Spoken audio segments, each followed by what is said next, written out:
We're glad to be back. I just got called Turd McFlurred by my daughter, which is a new one I've never heard. Turd McFlurred. So we're just cracking up at that because I told her to get out of my room right now. And she was like, okay, turd. Can you spell that for us? Foreigners? I don't think I can, but I'm going to guess MCFLURD. Turd McFlurred. Anyway. You got to type that. Yeah. So that there's a record. You got to type it. So on that note, welcome back. This is our second week of our yoga of relationships. And I call it the art of love, honey. Okay. It's an art and maybe a science too, and a lot of things. And a discipline, I would say, and an action. Absolutely. Discipline. Well, you had some homework last week to do just a check-in around where you are in those 6 stages. So I was curious now, just before we do anything else, if anybody wants to share around, maybe what came up with that. You can raise your hand and then we'll call on you. Anyone? Bueller? Oh, was that Raylyn? Did you raise your hand? Okay, go ahead. No, I think she's just saying hello. She's just saying hi. You didn't know you just walked into a landmine. So let me just remind really quickly. We started this course with, we're saying that let's create a map, right, with the end in mind. We started with what is your destination? What is your dream intimate relationship looks like? What does it feel like? What is it? What is your dream relationship? So that was step 1. And then step 2 was identifying your starting point, right? So in order to have a really great map, you need to have those 2 points, destination and the starting point. And as far as the starting point goes, we said that there are 6 positions. Remember, position 1 being a really amazing place when you're madly in love, when you're soulmates, everything is amazing, and you're still hungry for more because you know the universal law. You are either growing, expanding, evolving, or you're dying. Even in the relationship, there is no stagnant place. Everything changes, and you have the power to lead the change. So what Roger is asking, have you had a chance to truly, without making it worse or making it better, honestly saying, what is your starting point? Where are you starting out of those 6 positions? And I think I see Michelle, or is it like, yes, I'm in, sister, yes? No. I knew immediately when we went over those steps. My step 2, and let me go back, I was at number 2, whereas we have deep love for each other, but very little passion. That's what I think. And I just want to say, for these past weeks, I've been working on, I know y'all were saying, even if it was just one person, you can try and change your ways, because I know I'm very controlling. I'm very A-type. I'm very critical, and I'm sarcastic. So I have been working on that, and it's been hard. However, and I was just like, sounds like a turn on already.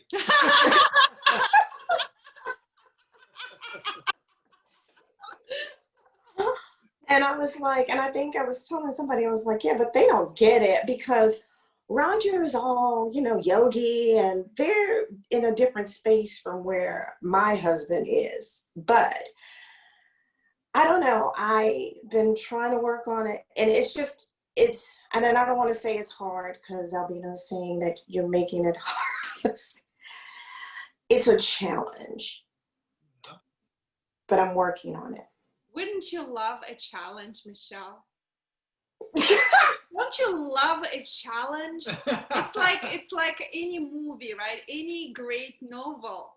Like it only becomes interesting and only becomes a fascinating story when there is a challenge, when the hero of the story is faced with a challenge and then she overcomes the challenge. Okay, Sure.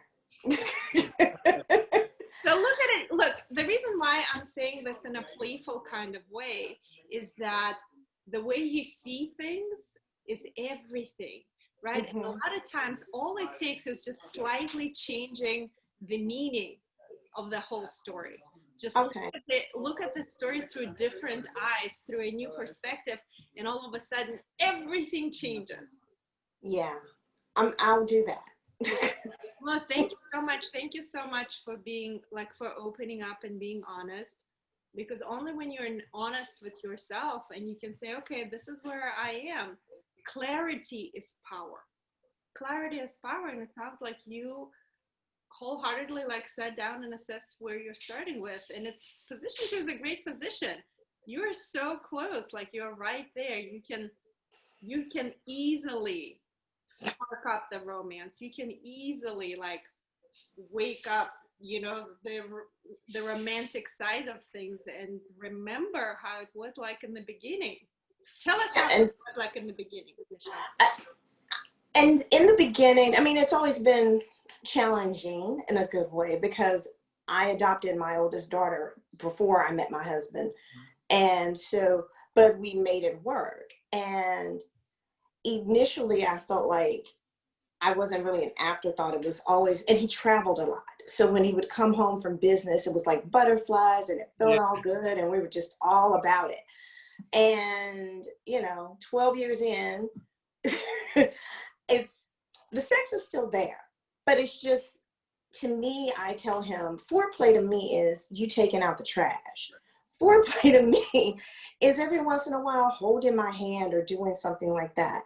I mean, and we do things together and I like him. I think we're great friends and we do still have sex and it's still great, but the foreplay outside of the bedroom is missing. Mm-hmm. So to the point where like the other day we went for a walk and we walk every morning and these ladies were walking and they were like, oh, you're so lucky. Your wife is beautiful. You should kiss her a lot. And he was like, yeah, I try to. And I'm like, only when we're in bed. So, but I didn't say that because that would have been me being my critical, sarcastic, mean self. I just smiled and kept going. And I took a lot of deep breaths for the rest of the walk. Well, you know, it's perfect because today we're going to talk about meeting your partner's needs. So today, one of the topics that we'll talk about is meeting our partner's needs. So you're actually like kind of like intuitively already guiding us in that direction. Actually, Michelle, I got a lot of great information from what you just said. And one of the things is that you already have a lot of the great ingredients. Like, you know, you're making a cake and you have all the ingredients. It sounds like now it's just get the recipe right, right? And so, and even the way you spoke about it, it was like, it's all the ingredients are there. It's like, but it's just adding a little bit of your flavor. Yeah, I would say also like getting the ingredients in the right order and the right timing, all that is what makes a great cake, right?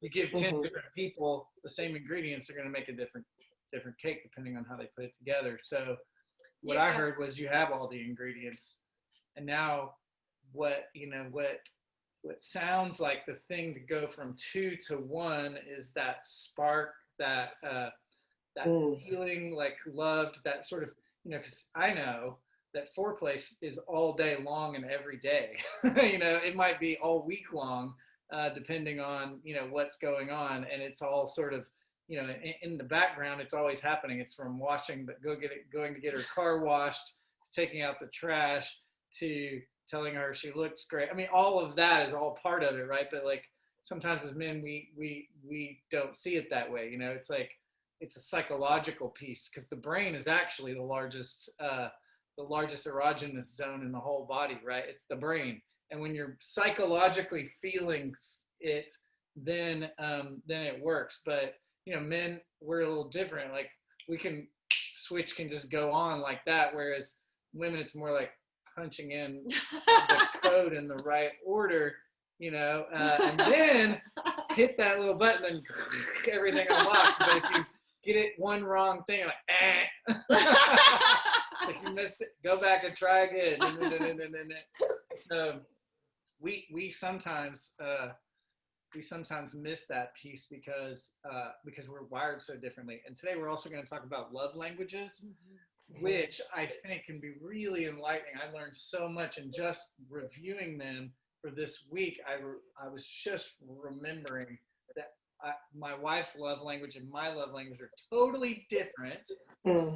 And we need to learn how to speak each other's love languages in addition to our own. And so hers is acts of service mostly is like one of the biggest things. And mine isn't that at all. Mine's more like physical touch, words of affirmation. And hers is more like acts of service, really, is her thing. Because she likes to serve. And quality. Oh, yeah, and quality time, of course. Those are the two big ones. And so those don't, we have to, you will tend to speak in the one that resonates with you, and we need to learn to speak each other's. Well, can I come back to your metaphor about the correct recipe? So I have a little story to share with you guys. A couple of years ago, we were invited to a dinner party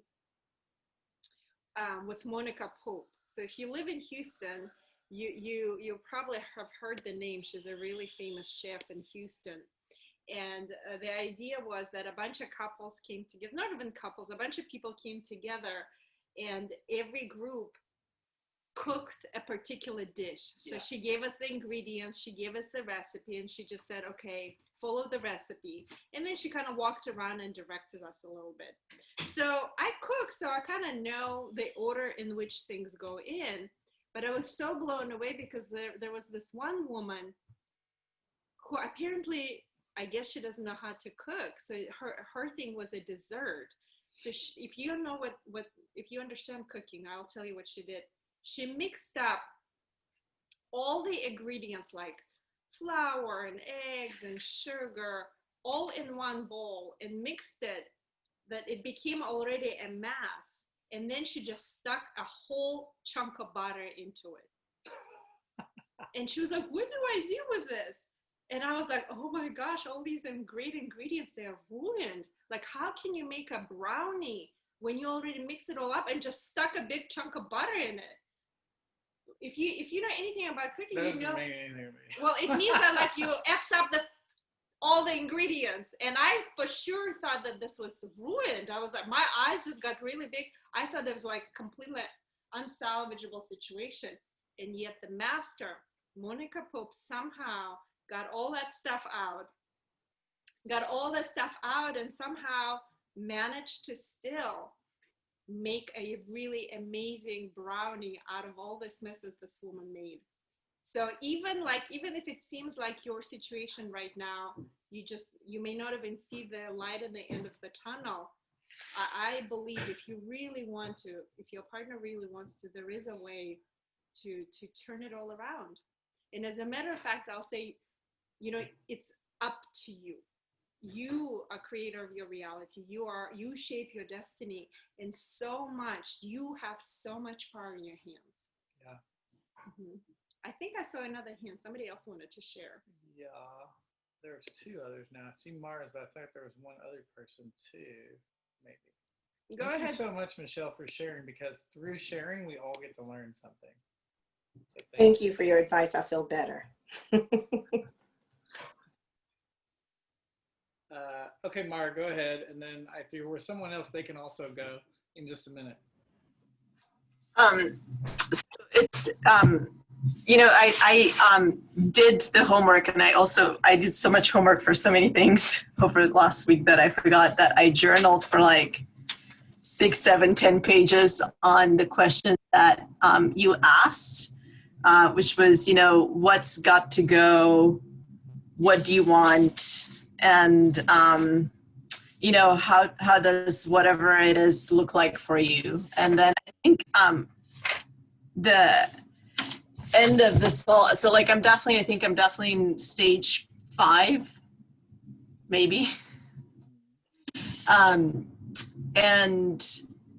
you know, one of the things that I always had a hard time with, I think, just, you know, in the trainings that I've done with Albina is I could never do incantations.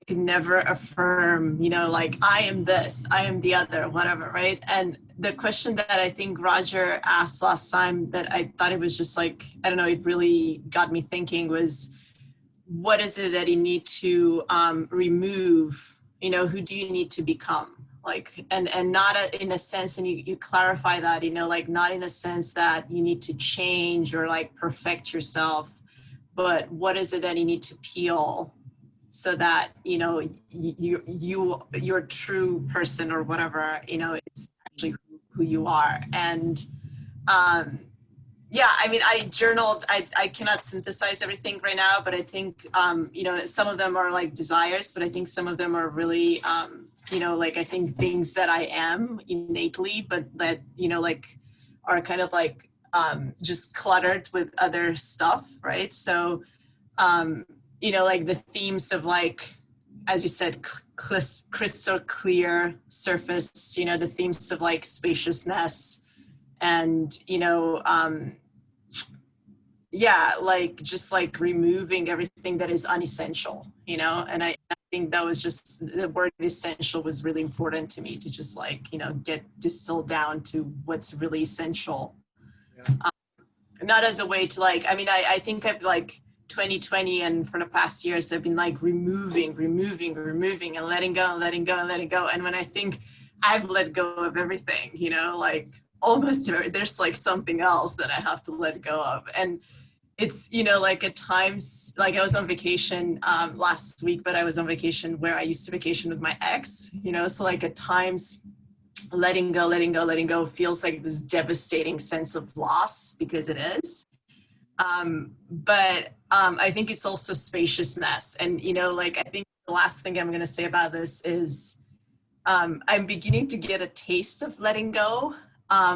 And in my best times, and I try to remember this to myself in my worst times, in my best times, I begin to see letting go, not like, when is this going to end?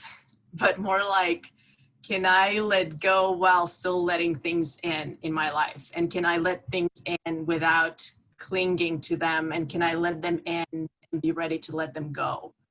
At the same time, I think, as Robert says, without losing, you know, love towards myself or the other or the things. So, Well, I don't know if that's. thank you, Mara. And also, like, what are your learnings from the previous relationship? So there's a Yeah. What is the learning? Totally. What did you not do? You know, Exactly. No. And I'm super, yeah, I like, as soon as you said that, I mean, there's so many things that I haven't done, you know, like I tried to control, you know, like I tried to prove myself, like you said, and I think control and proving are just like huge. And I don't, you know, like, I don't know how to fix this like right now. And like the pattern, like I can see, we talked about this, you know, like as soon as something happens, like I repeat the pattern. yeah. So yeah, no, I'm fully responsible for like a myriad of things that I've done in my previous relationship. And I'm fairly clear about that as well. Like I'm not, yeah. Well, and then there's an important piece to remember, and that is that, you know, everything has a, you know, in relationships, there's an opportunity for this sense of seasonality. You know, things happen in, you know, we are kind of tied to seasons. If you think of it as a season, right? Um, you have to harvest the gifts, right? You have to harvest the lessons, harvest the gifts, harvest, Mm-hmm. right? And sometimes the lessons are hard ones to swallow, right? And when you do Mm-hmm. that, that's the natural order of things so that you can grow and, you know, and have a new season, right?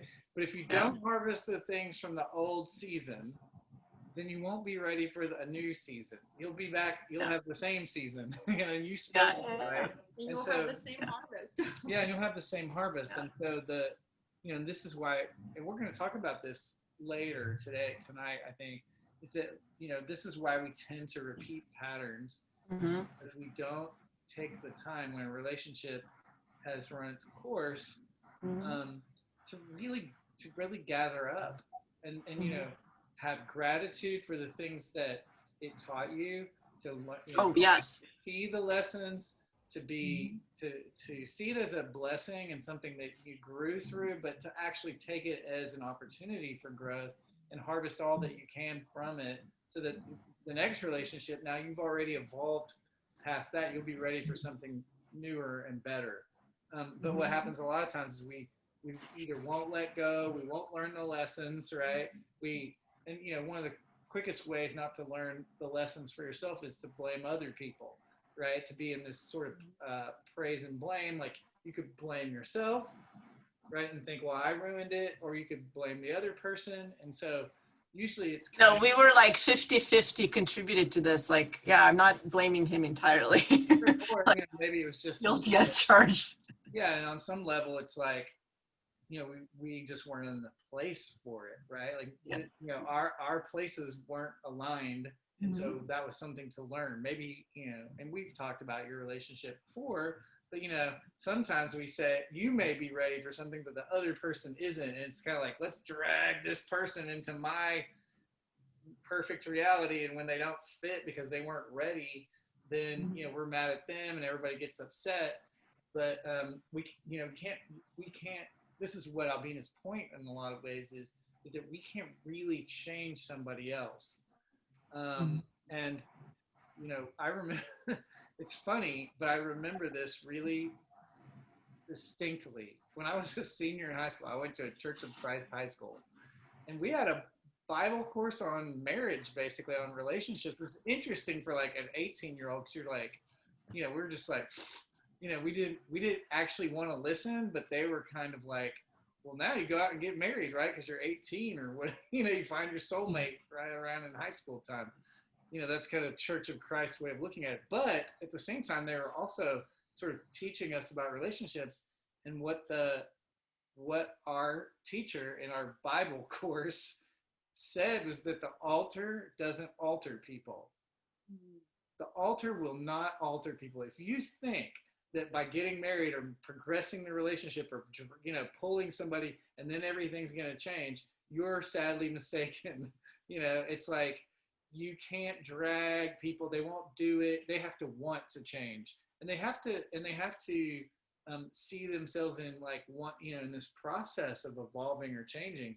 And they may not even want to change in the way that you want them to change, because people are going to change in their own ways. And if everything is working well, you're both growing and evolving, and you have a mutual admiration and respect for the way that the person's evolving, right? And you're intrigued and excited about their growth, right? They're not growing away from you so much as they're just growing, and that may take them in any number of ways. And if you're both growing, hopefully you can grow alongside each other, right? And then sort of help, help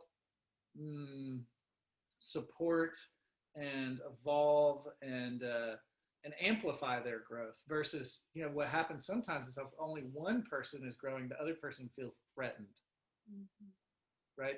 So we see this a lot, like when we lead a yoga teacher training. The one of the partners in a relationship goes and have this big epiphany, and then two things happen really. One is that they want to share it, and then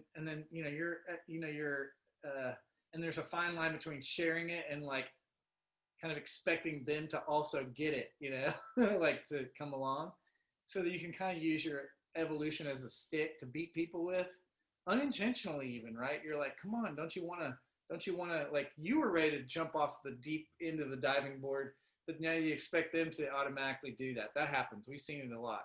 And then the other part is that the other person gets scared. They might not admit it. They might not even be able to say it, but there's a fear that this person is evolving somehow away from you. And that can be really scary to think like, oh, my partner has now had like some awakening or whatever, and they don't want me anymore. And that comes from these deep-rooted feelings that pretty much all of us carry around on some level, is that we're not lovable and we're not good enough, or something along that lines, right? It's kind of like the human condition.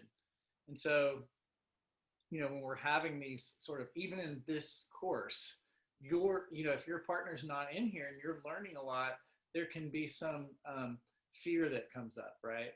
I talked about it the very first night. One of the reasons why people don't want to, especially men, don't want to attend something like this is because it might sound like you're suggesting that there's something wrong with our relationship. Versus, we're going to be evolving anyway. Let's see what happens. Maybe we can even make it better, even if it's great. So all that to say, like, there is a seasonality of it, and there's lessons to be harvested so that we can be ready, especially if you're in position 5 or so, When you came back from level 1 Baptiste training, I was a little scared. well, there Yeah, you go. because even though You were what? When Roger came back from Baptiste teacher training level 1, and he was all lit up and excited, and he had this giant breakthrough, I felt scared. I felt threatened. I felt like, well, he's evolving and he's gonna leave me. He's gonna leave me behind. I'm no longer interesting to him. Even though I've done like tons of trainings at that point, like I was growing with him, but this like animal primal fear just kicks in. Mm-hmm. And it's not that it's conscious, it just comes up, but I remember feeling that way for a little bit. All pretty normal, actually. Yeah. So it's like also important, I think, and it's funny because all my growth was like mostly made me want to be a better husband, better father, better all that. So it actually didn't work the way that she thought at all. It worked actually quite the opposite. And nobody said it's a rational fear. Yeah. I mean, fear is irrational. Most of the time, the fear is completely irrational. But I felt that way. Yeah. Well, I often hear people say, well, I gave him everything. I gave him my all. I gave him everything. But the truth is, you gave him everything you wanted, but nothing that he needed. Do you know, sometimes also, we give our partner what they want, but not what they need. It's another way of saying that we all have our needs, and if you meet your partner's needs, you will be together forever, and this is, if you give your partner what he or she needs, the way she or he needs it or wants it, then you have a partner for life. So this is where, do you want to talk about the love language now? Sure. I want to add one thing to that before we change, or before, this is all part of the same, but one thing I want to add to that is, we know when we're not getting our needs met on some level, like we intuit it, we kind of feel it, but in general, we are not great at expressing what it is that we want, need, and expect in order to feel satisfied, and some of us are clearer than others, so that's an overgeneralization, right? And like, we watched this there's this show called Wife Swap, and it's not as bad as it sounds. It's like Bravo show. I don't know if it's a reality. Have y'all seen it? Where like two families and the wives go and live with the other family, and it's so funny to see how people have these different expectations. But this one woman, she knew exactly what she wanted. She said, "You will give me fried chicken and white wine in bed. You don't know it yet, but that's what you're gonna do." And I was like, wait, fried chicken and white wine in bed? Who wants that? And I'm like, I think it was symbolic. But by the end, the other husband was like, "Oh, I don't think so. Like, this is not the way my house works." By the end, he was bringing her fried chicken and white wine in bed because she was like, "That is what I want." And I was like, this woman knows what she wants. It's weird what she wants, but she knows what she wants, and she knows what it's going to take to get there. And she was very clear about it. I'm like, there's no question that what it is. It's funny. He's looking at me because I often joke, I lay in bed and I'm like, bring me fried chicken and white wine right now. It's kind of our internal joke. That's why he's laughing. But in a way, you guys, knowing what you want is really good. Because if I were to bet on it, most of you don't even know what you want. You don't know what you need because you never actually pause to think about it. But if you yourself don't know what you want, how can you expect your partner to satisfy your wants and needs? But we have an example from our, I mean, we probably have many, but we have one. I can speak for myself. I have one really clear from our own relationship. You remember her telling this story about how, in her forced yoga training, I think she talked about how she cried, during the whole training, and I'm like practicing next to her in the mornings, and she's crying, and then I'm like waiting for her to tell me something about it, and she never did for like a month. And I'm just, I'd say, do you want to talk about all this crying or whatever, and so in the end, it was like she needed support. She said, I need more support. I'm like, I can do that. I mean, I was like, thought it was going to be so much worse. Well, it would arise, this, I need more support. And I'm like, what would more support look like? What would that even look like? Like, I don't know what that would look like, And then she's like, I don't know either. I'm like, well, how would I even know if I'm doing it? Like I can't, and she will probably know intuitively, like she would feel it, but I Because can't. I am a woman. We women, we can sense more than men can. Men are very literal. They cannot read our minds. Yeah, so I was like, what would that even look like? And she said, honestly, I don't even know.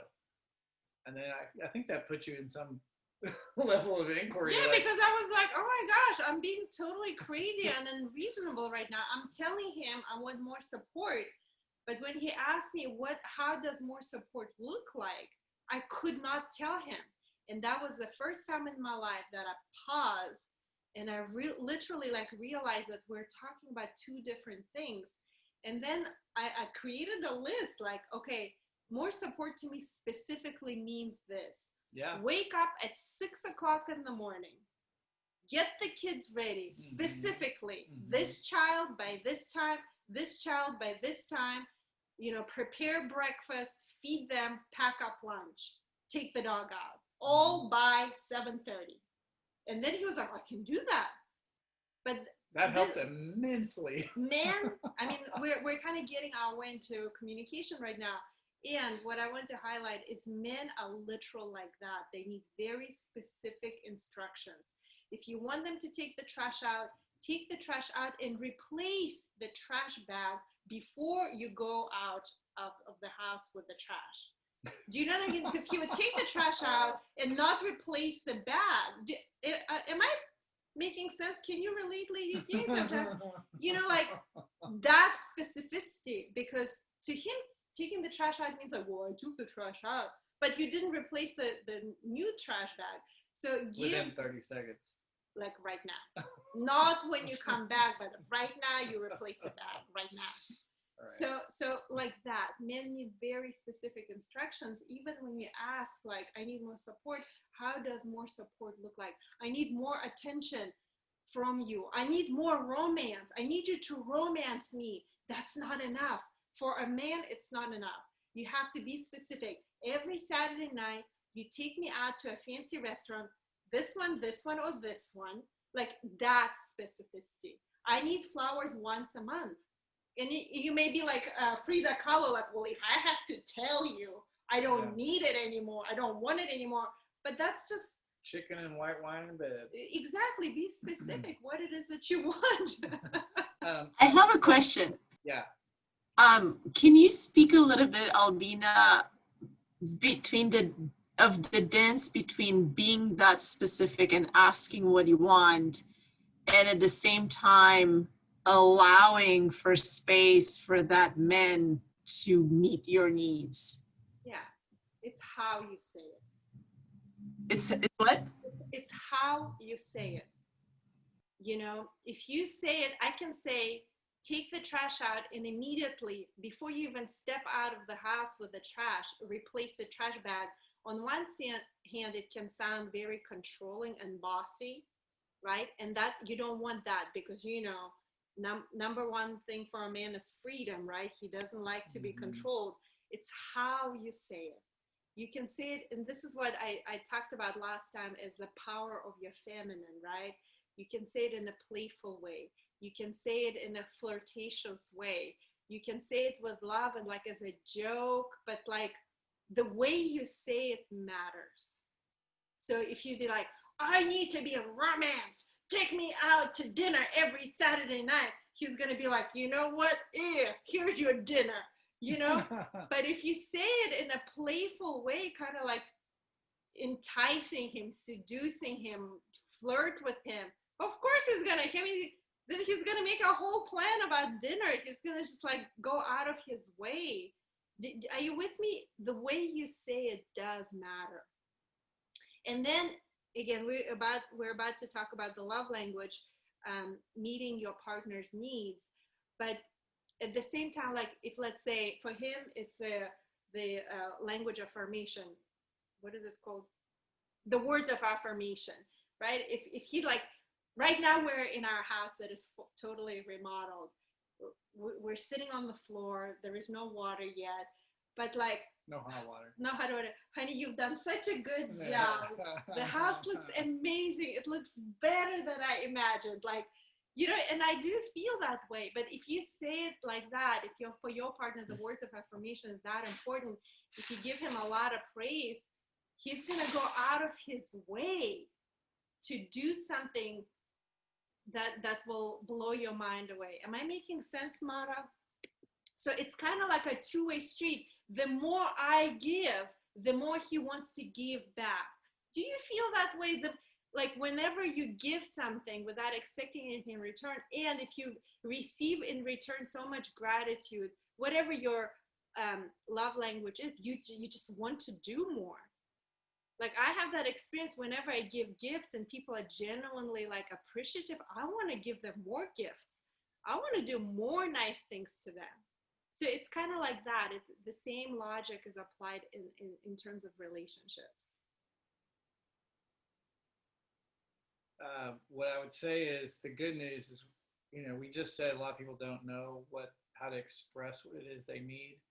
This 5 love languages is really about that. It helps us clarify what it is that makes us feel loved and appreciated and valued and supported. And it's different for all of us. And so that's really the point. I mean, you'll learn what your partners, you'll kind of get some insight into, and some of you have read the book and some of you have not. It doesn't matter if you've read it or not. Every time I go back to it, I kind of am reminded, oh yeah, it's a great reminder. But you'll learn what fills your love cup, so to speak, and what fills your partner's love cup. And maybe if you have kids, you'll also kind of recognize what fills their love cup, because we all have different love languages. We all have different things that makes us feel loved and supported. And to know that about yourself and about your partner helps immensely with communication. And you don't even really have to talk about it, but you could talk about it. It could be like, you know what makes me feel so loved and supported is when you do X, and it makes me feel so amazing when you do. I love it so much. Well, guess what?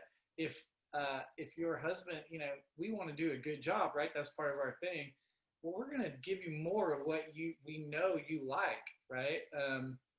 Generally. But what we don't know always is sort of what, and then there's even sort of a flip side to all of those, like the big turn offs for the people who have, like, let's say words of affirmation is one of your number one thing. I need to be told, that I'm, beautiful. I need to be told that I'm doing a great job and that I'm amazing, and et cetera, et cetera.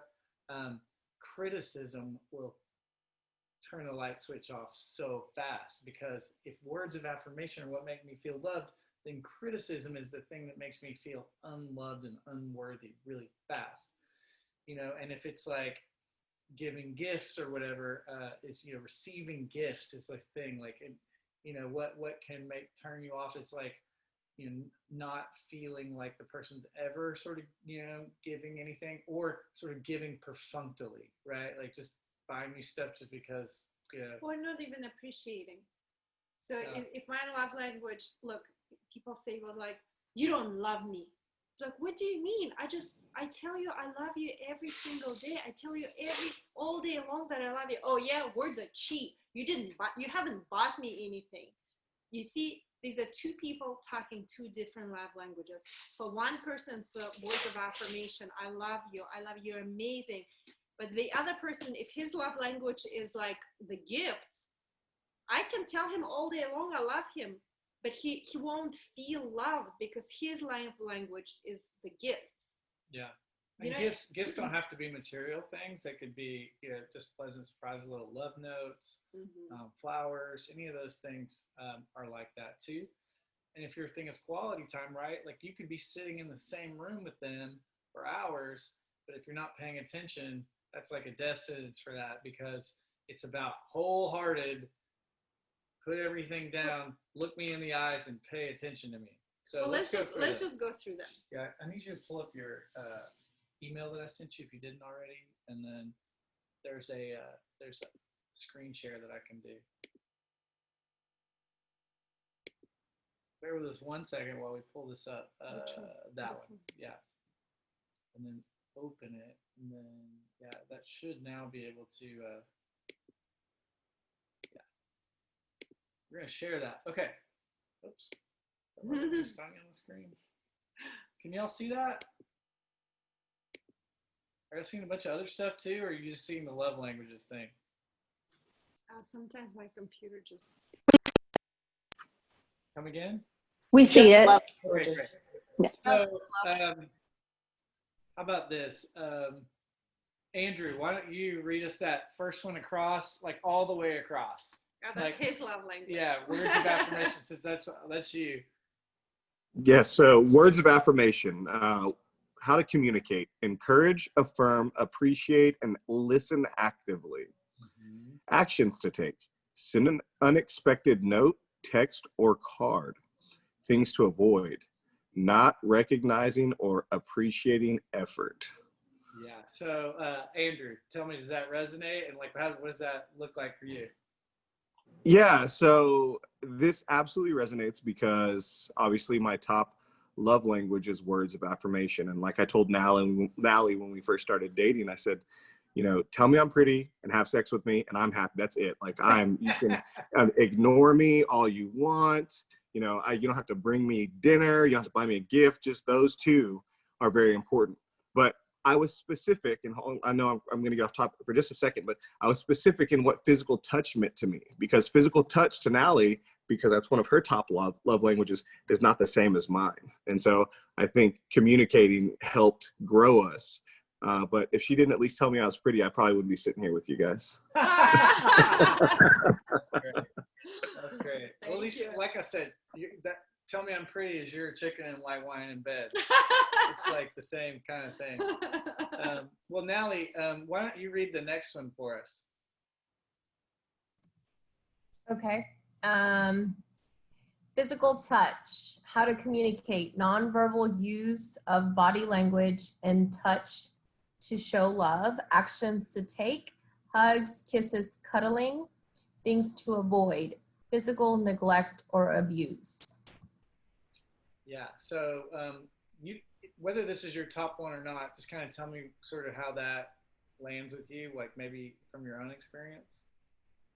So, I was thinking about all of this from the last time we met, and I feel that one could possibly have changed to acts of service, because I have noticed, and is it possible to change over time? Yes. Because before, I thought that's what I liked more than acts of service. But since Drew and I have moved in, with him doing things around the house, it has made me feel so loved. Like, we were leaving to go to Lufkin, and he cleaned up the whole kitchen, cleaned up the bedroom and the living room. And he said, because I know you like to come home to a clean house when we come back from a trip, I cleaned up all this. And I was like, oh my gosh, like literally I got butterflies. I was like, oh my gosh, I can't believe he did that. And I was like super excited. And then I thought about this and I was like, maybe my physical touch has become a little lower than acts of service. Because yeah, I love the kisses and the cuddling and all of that, but I've slowly come to realize that maybe acts of service is much higher for me now. So I probably need to redo my test. Yeah. Well, so the good news is we are going to do the test here in a little bit. And then the other thing is we tend to have a primary and a secondary. So they can both be strong, and one might be making you feel, and it also be, we may or may not get to this point in our course, but the 5 basic human needs. And if it's fulfilling one of your 5 basic human needs that are also, ranked in order. So if it's a really high human need of yours to feel, what was the right one? Consistency, right? Like to feel supported and to feel like there's some consistency there, like then you might be meeting that even on like a human level and on a love level. So that might be one of the things. And those do change over time for sure. Okay, great. Kathleen, thank you for that. Kathleen, do you want to read the next one? The pink one in the middle when you get through chewing? Thank you. Sorry. Okay, the third one, receiving gifts. How to communicate this. Thoughtfulness, make your spouse a priority. Actions to take. Give thoughtful gifts and gestures. Express gratitude when receiving gifts. Things to avoid. Unenthusiastic gift giving and forgetting special occasions. Yeah, and it also says unenthusiastic gift receiving too, right? That's the one. Oh, Yeah. yeah. I would think unenthusiastic gift giving for sure, but also like when they give you a gift, you're like, don't, that you can imagine someone who prioritizes that. So Kathleen, tell us about what you think about that one, whether that one's your priority or not.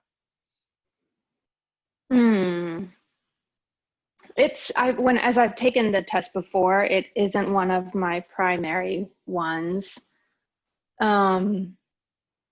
At least to feel loved myself, but I do get a lot from my family and friends. They say I'm so good at giving gifts. They say, oh, Kathleen, she always thinks of the best gifts. So I guess this one is an example of where I can, it's not necessarily my love language, but I've found in others ways to make them feel really loved with gifts. Mm-hmm. Yeah, it's interesting because it might not be your primary, but we all can be filled up through all of these, by the way. I don't think it's either one of our primary ones. Well, it's my mother's. Oh, it's your mom's. So my mother, this is my mother's number 1 love language. And it's also a cultural thing. It's also a cultural thing, and it's totally not my love language, but I can see that, if she gives me a gift and I kind of like, oh, thank you, I see that it kind of makes her feel some type of way. So knowing that, I always like, oh, thank you so much. This is beautiful. If she gets me like clothing, I wear it right away. And then I also know that, like for me, it's quality time or acts of service, like, going on vacation together, having an experience together. That's my number 1. I want to do that, but I give her not what I want. Like for me, for example, going mother and daughter trip somewhere like Miami on the beach would be like the best, but I know that that's not her love language. So even though I want to take her to Miami for a girls trip, I know that she prefers a gift, like an actual gift. Mm-hmm. She will appreciate it more. She will feel loved more. So again, you give your partner what they need, not what you want or need, but what they need. Speak their love language. Mm-hmm. Yeah, and I would add that our kids are, they really love gifts, and they love, especially like if we ever go anywhere, if I ever go anywhere and I forget to bring home some sort of gift, it's like really bad. And it doesn't have to be fancy or expensive. It's just more like they just know that dad goes somewhere and they get a gift and it's really exciting for them. Oh, this reminds me of a long time ago when I still lived in the Soviet Union, and I went on a summer trip to Germany. You know, that was the first trip abroad for me, and I was like 15 or 14. And I was like, Mom, what do you want me to get you? And she was like, oh, honey, nothing. Just go have a good time. Don't get me anything. So I came back and I got everybody a gift, a little gift, except for my mom. And she was like, where's my gift? And I was like, well, you told me not to get anything. And she was so upset. And from that moment, since 14, I learned, even though she says, oh, honey, don't get me anything, that is not true. So if your partner says, oh, honey, don't get me anything, but you know that receiving gifts is their number one love language, always get them a gift. Yeah. Yeah. Albina's definitely not, that's not her thing at all, because I'll buy her something anyway. And then she's like, I told you not to get me anything. And so she's like, I'll just buy it online myself. I'm like, well, that's not me giving you a gift. So it's clearly not your thing. No. All right, so let's see. Share something really quick. Yeah, go ahead. Okay, I feel very compelled.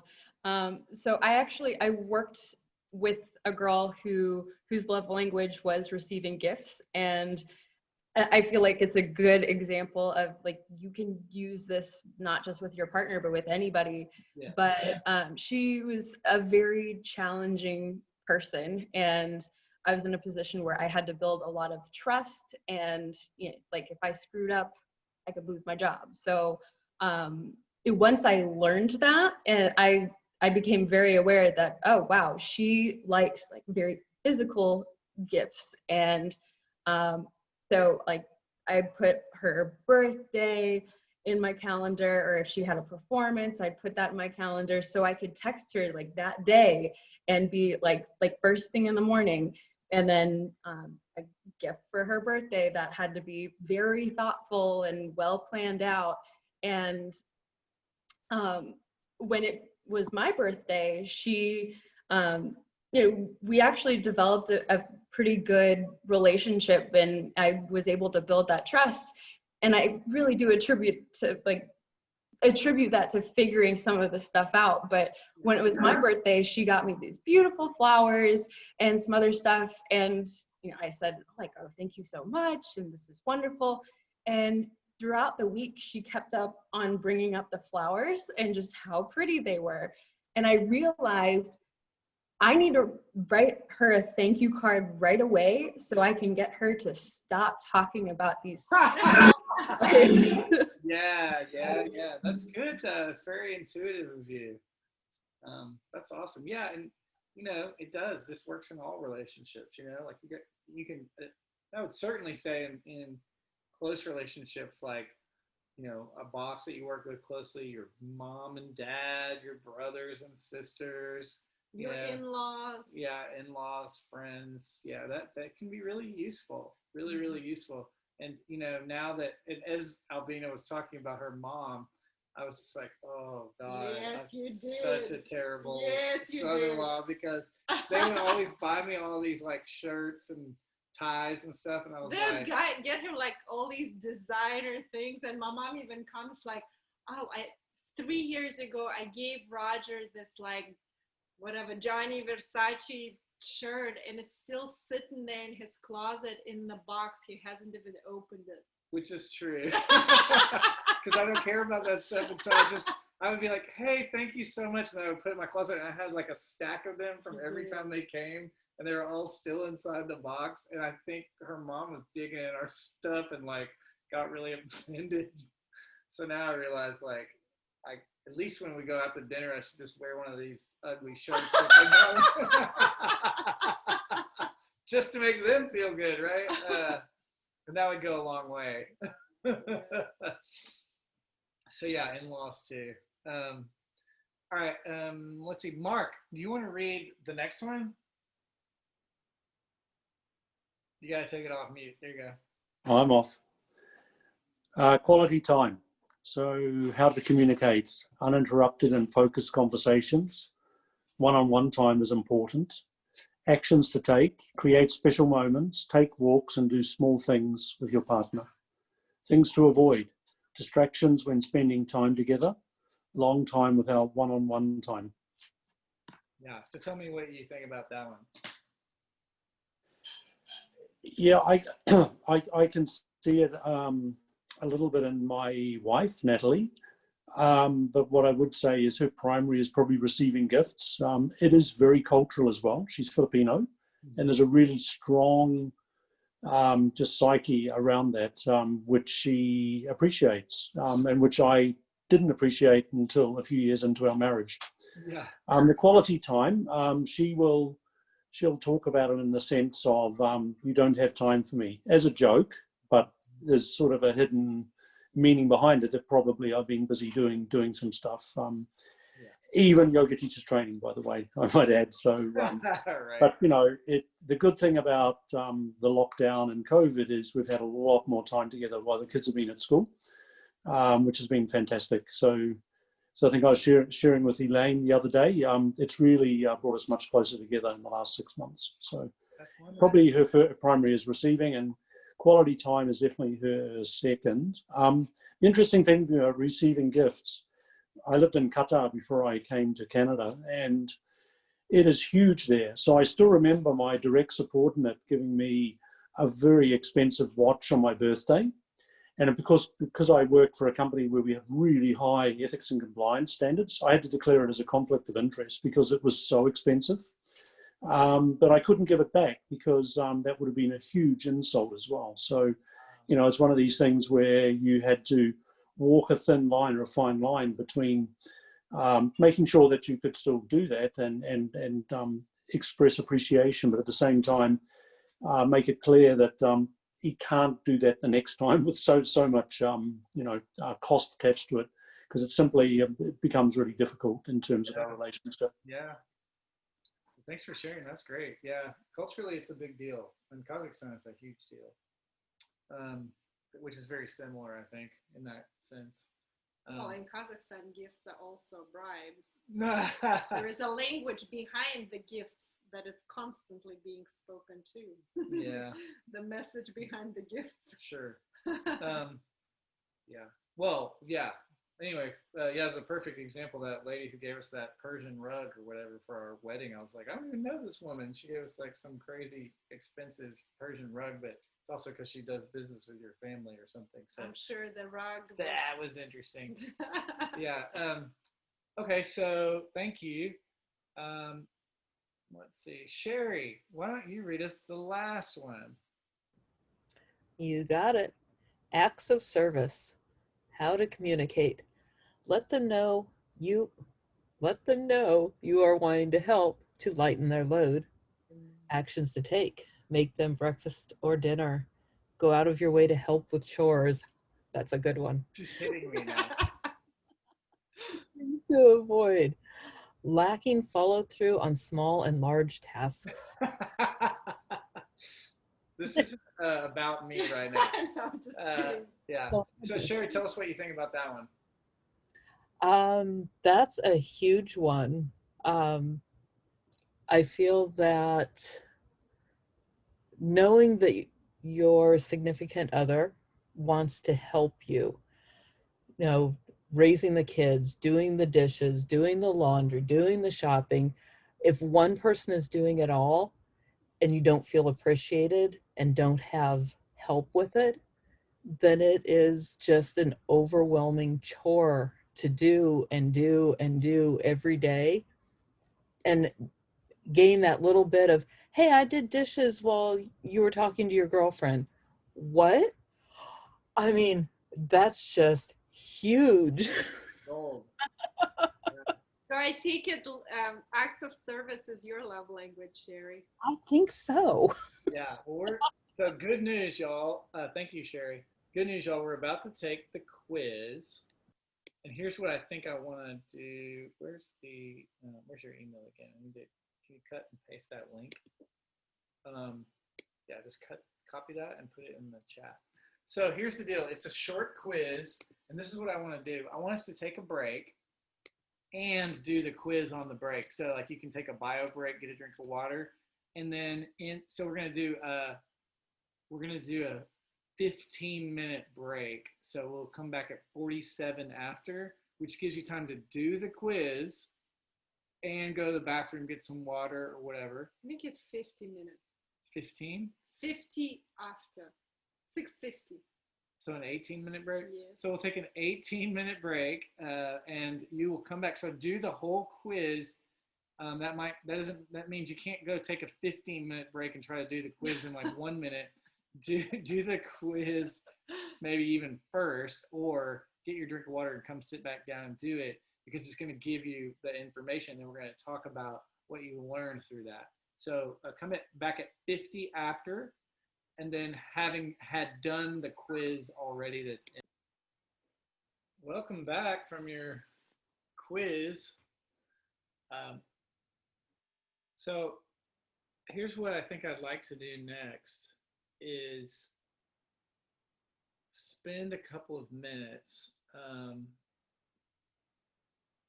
reflecting on what your love language. Was anybody surprised, by the way? Did anybody get like a surprise, like, oh dang, I didn't know that? No. Yeah, you kind of knew. And this is also something, like, if your partner's not here, it'd be great for them to take it and then have a conversation around it. That's what I'm going to suggest. You could do that as homework, if they're willing, if you have a partner, or even if it's not a partner, maybe somebody really close to you that you frequently interact with that you would love to know, a little bit more about. So could be your mom, could be your child, could be your friend, could be somebody that, like, I would just be really curious to find out what theirs is, because I interact with this person all the time, and I would love to be able to understand that about them. And then I think what I'd like to do next is, knowing what your 5 love languages are, or your primary love language. If you notice, there's probably a primary and then a secondary. So Albina's highest, like 53% just now, and she took it, 37. 37, Yeah. which we knew was acts of service, and then we also knew right behind that was quality time, and that's exactly how they showed up. It was like 37 and then 30. So what I'd like for us to do is, for each of you to do, is to now use the next few minutes to write some practical things that would fill your love cup if your partner, a significant other, or a friend did that for you. And it's sort of like, think of it sort of like an instruction manual to filling up your heart, right? For somebody who doesn't know how very well, or maybe isn't quite as tuned in. It's like you took all the IKEA stuff out of the box, right? And then it's like, now how do I put it all together? And write for each one. So if there's a primary and a secondary, for each one, write like 5 little things that could have your partner or a significant other or a friend, like, that would fill your love cup if the other person did that for you. So I'd say we take, let's take the next 6 minutes. So if you have a primary as acts of service, your second is quality time, write 10 things down that would help to fill your love cup. And if you have more than 10, that's great. But just little practical ththings that don't cost a lot of money, maybe, or that are just easy for somebody to do. Go ahead. For example, like, our little thing is like, can you please bring me water? Bring me water. And it seems like Roger's like, well, why can't you get your own dang water? But to me, it's like, if he brings me water, to me, it means he loves me. It's so little, but yet it's so big. Yeah. So guess what I did today in the middle of moving into our house? I went to the grocery store and got everybody water. Because I know for Albina, that's the thing. So it could be that, or it could be something completely different. Yeah. So why don't y'all do that, and we'll do it for, now 5 minutes till the hour. So go ahead and write in your journal. How did it go? Yeah. Well, I hope you, I hope you kind of follow our logic when we say give your partner what they need. Because the natural tendency is to give your partner what you want and what you like. Do you know what I mean? But the truth is, meet them where they are. Speak their love language so that they can feel loved and understood and appreciated. And that is really the key. Put yourself in your partner's shoes. So, with that in mind, does anybody want to share? Like maybe you had an epiphany, or maybe you saw something in a new light in the way that you've never saw before, never seen before. That's right, Laura. Laura said, rather than treat others the way you want to be treated, treat others the way they want to be treated. That is absolutely correct. Give your partner what they need, not what you want, not what you need. And next time we're going to talk about 6 human needs. And what I'll tell you, if you meet 4 or 5 out of 6 needs, your partner's needs, your partner ain't going nowhere. If you meet somebody's 4 or 5 needs, if you meet all 6 needs of your partner, that person is not going anywhere. You have a solid relationship. In other words, I've never met a couple where somebody says, oh, my husband understands me completely.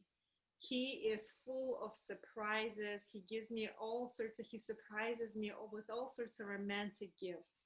He takes me places. He supports me. He grows with me. He is my biggest cheerleader. He's my solid support system. Life is never boring with him. I think I'm gonna leave him. Nobody ever says that, right? If you meet your partner's 4, 5, 6 needs, that your partner is not going anywhere. And the key is to learn how to meet your partner's needs. Angela is asking, how do you get your partner to take the test when they may not be open to it? To that I say, Angela, my personal opinion is, it goes back to the power of your feminine, right? If you're fully in your innate power, in your true essence, you can make it playful, you can make it fun, you can make it.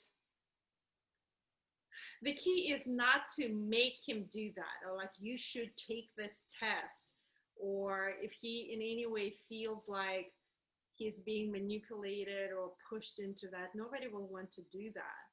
The key is if you just I think if you're in your true essence, you'll find a way. You'll find a way to playfully encourage him to take the test. Make it about curiosity, make it about being open-minded, make it about a fun game where you get to learn about each other. Does that help? Tell them it's a part of your homework. Yeah. Tell them in a fun, kind of playful way. Do you know what I mean? Do you understand when I say embrace the power of your feminine? Do you understand that? It's like that power is magical. That is a tremendous power. And a lot of times we women, and I'm overgeneralizing, of course, but we tend to go the opposite way. Whenever we're controlling, whenever we are aggressive, whenever we go into the blame state, pointing fingers, whenever we go into that nagging state, let's be honest, I've been there. Be honest with you, if you've been there, the nagging, controlling self, give me some jazz hands. Let me see some jazz. Yeah, we've all been there. And whenever we go, even Andrew's like, yeah, I've been there. It is not our true essence. Whenever we're tired, whenever we're irritated, whenever we feel unsupported, we tend to go into the opposite, right? I'll confess, I mean, whenever I'm triggered, whenever I feel like my husband is not supporting me, I go the opposite, like, I'll do it myself.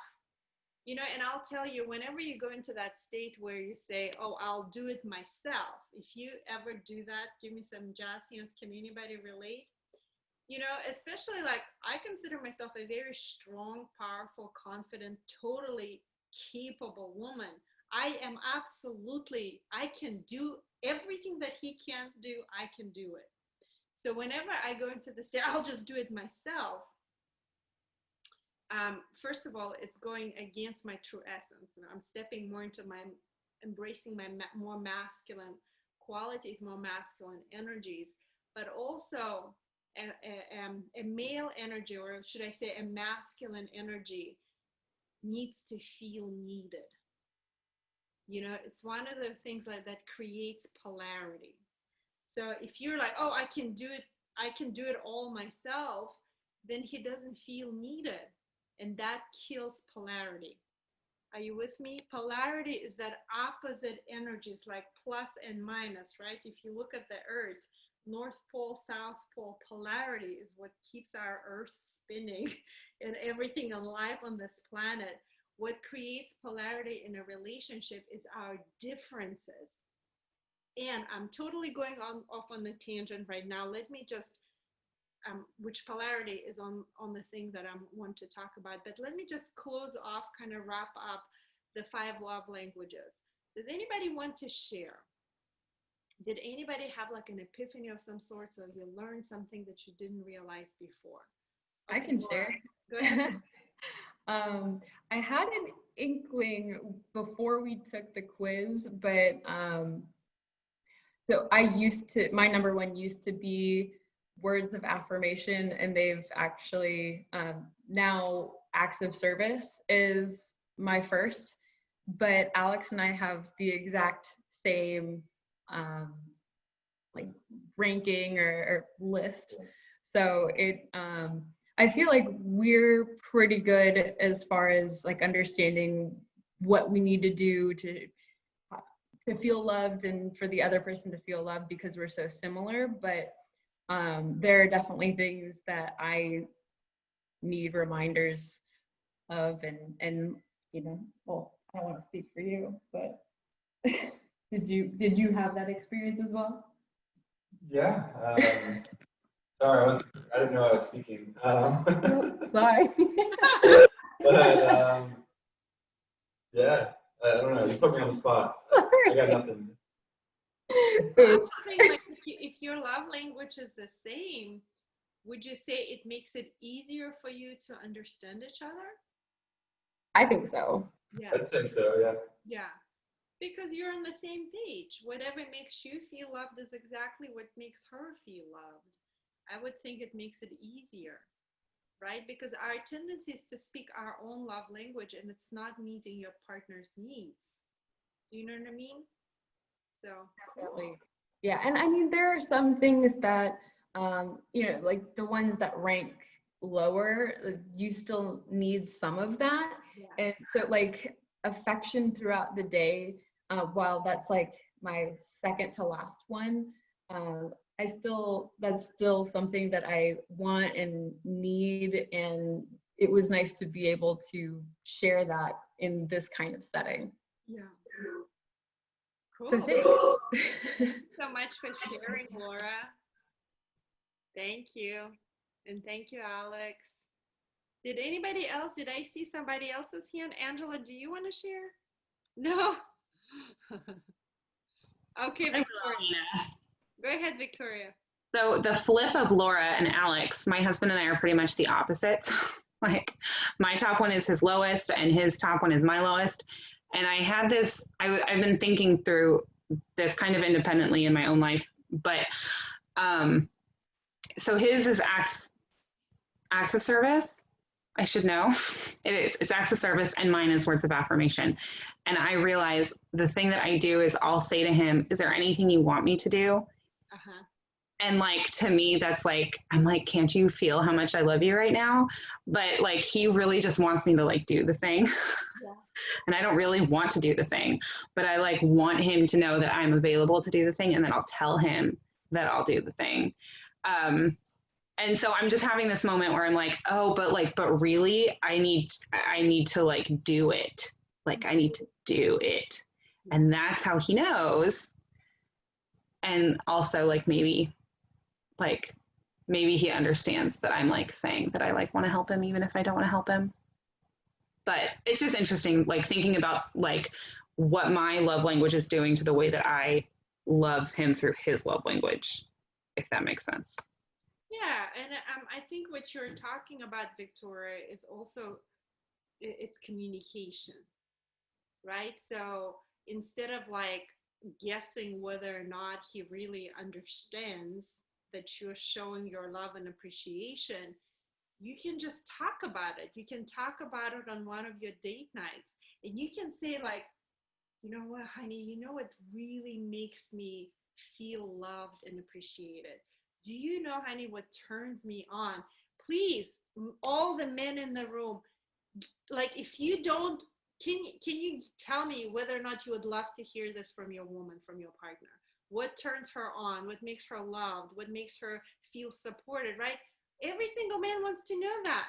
So instead of like, he cannot read your mind, you know, you can just say like, what makes me feel loved and appreciated is X, Y, and Z, and be very specific. I cannot even emphasize it enough. Just saying, I want you to romance me is not enough. Tell him specifically, these are the 3 ways that you can romance me in a way that makes me feel some type of way. And then you can ask him like, hey, what makes you feel wanted and loved and appreciated? And then like, you know, at least it gives you a starting point. And once you kind of get into the flow of things, then you can improvise, you can step into your creativity and come up with new ways to satisfy your partner's needs. Yes, and absolutely, Victoria. Even if you don't want to do the things that makes your husband feel loved and appreciated, do them. Do them because that's his love language. This is the whole point. Because like, I really don't want to snuggle. I mean, like, touch is not my love language. This is the last thing I want to do in the morning when I'm like, I have like my to-do list. Like I'm the type of person, I get up at 4 and I go. I don't want to lay in bed and snuggle, but I know that for my husband, that makes him feel loved and appreciated. And I can certainly spend 10 minutes snuggling with him in the morning because he wants it. He needs it. Are you with me? Give me some jazz hands if you're following. So sometimes it means doing something that you may not necessarily want to do, but putting your partner first, right? And it brings us back to making your partner your number 1 priority, meeting your partner's needs, putting your partner first, right? Not your children, not your work, not your hobbies, not your workout schedule. If your partner thinks that somebody else or something else is more important to you, you're going to have problems in the relationship. We're wrapping up with 5 love languages. Yeah. And talking about sometimes doing things that you may not necessarily want to do, but if that makes your partner feel loved and appreciated, you just do them because you are satisfying their needs. Okay, so should we switch gears a little bit? Yeah, Joe already share a little bit what came up with the group. A little bit, yeah. Yeah. Does anybody else want to share?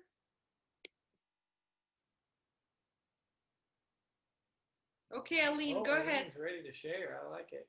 Aline and Tom. Yeah. Thomas. Interesting. Our he took the test later, during a break, and our main thing is the quality time. And I think the reason that is the same for us because we feel, and I mentioned, we feel right now we're in a little slump of the quality time of our situation, because, it used to be taking care of the kids and we're busy with that. But now we have parents that were taken care of. So it's kind of like starting all over again. And because it's them living in Crowley, and I'm here doing my school because I have to do it here. So he's, the time is like separation right now. He can be gone for 2, 3 days, 4 days to stay in Crowley to help his dad. But then when he comes back, he's tired because he's helping, or vice versa. Sure. So we're the quality time, we're kind of in this very slump on that part. We're dealing with that. And I think when we do get together, and like I said, I'm the, what do you call, the stacker, where I hide things in the pocket. And then when I get upset with him, I pull out what he didn't do. Yeah. So that's coming up a lot lately. Or vice versa, he's like sleeps when I want to be with him because he's tired and he falls asleep on me. So we're kind of having that little slump of things of, just kind of doing that. It's like, it's kind of like this, our future, we want it's not there like we had the plan, so it's something different. But for some reason, I feel like it's a little worse than it was when we were busy with kids.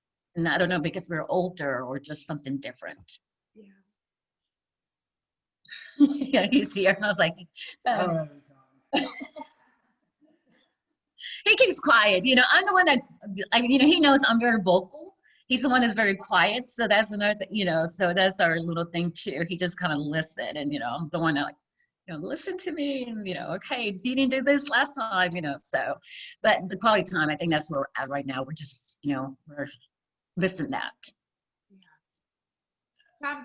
Thomas, did you want to say something? He's playing safe. Okay, that's okay.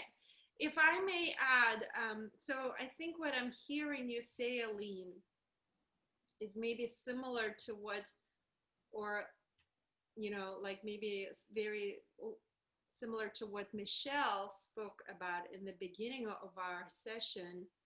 And that is like, you obviously love each other, right? You're best friends. You're each other's biggest supporters. You deeply, deeply love each other.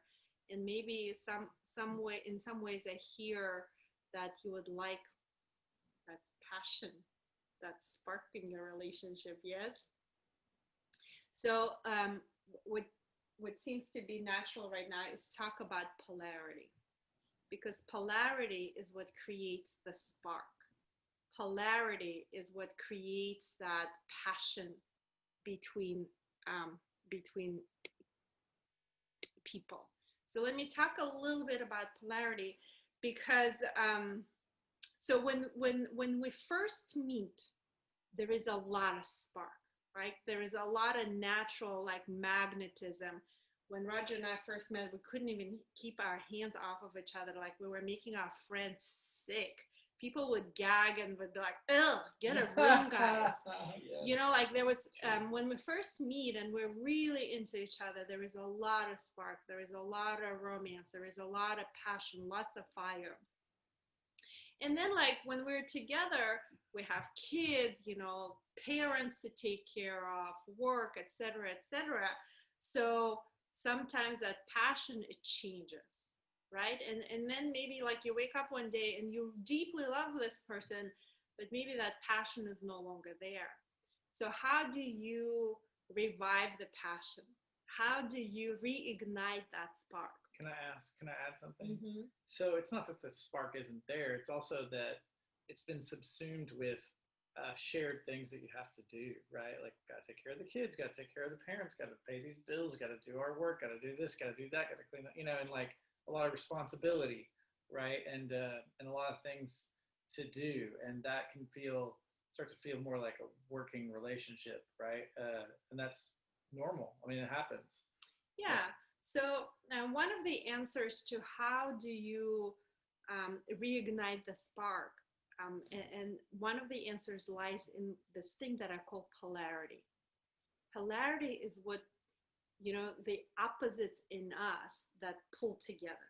Are you with me? It's simply physics, the opposites attract. So, and usually in any relationship, even if we're talking about same-sex relationships, there is that polarity in there. Without polarity, people wouldn't be together. Without polarity, there wouldn't be in love, like mad, passionate energy between these two. Polarity is the magnetism that pulls us together. So, but interestingly, this is what happens. You know, when we first met, Roger, what like really drew me to him was his spontaneity. You know, like he's like so romantic. He thinks up of like these crazy ideas, and he's just like full of surprises. This is what initially like really pulled me to him. But then like we've been now together for 20 years, over 20 years. At some point, I remember there was a period of time where I used to get really irritated that he was so disorganized. And I'd get so upset that he's like, can't you just get your shit together? Like, put it in the freaking calendar, just do it. You know, and he would forget stuff. So I wanted him to get better organized. I wanted him to get his shit together, write stuff down on the calendar, and just do it, put reminders on his phone. But what I was doing essentially is the part that initially attracted me, that spontaneity, right? That like coloring outside the lines, all of that is like, what goes with that is also like not being super organized. Are you with me? And me wanting him to be organized like me, because I'm ultra organized. Like I'm so uptight, OCD about the time and schedule. Essentially, what I wanted him to be more like me. Are you with me? Whenever we want our partner to become just like us, instantaneously we kill polarity. Instantaneously, there's no more polarity.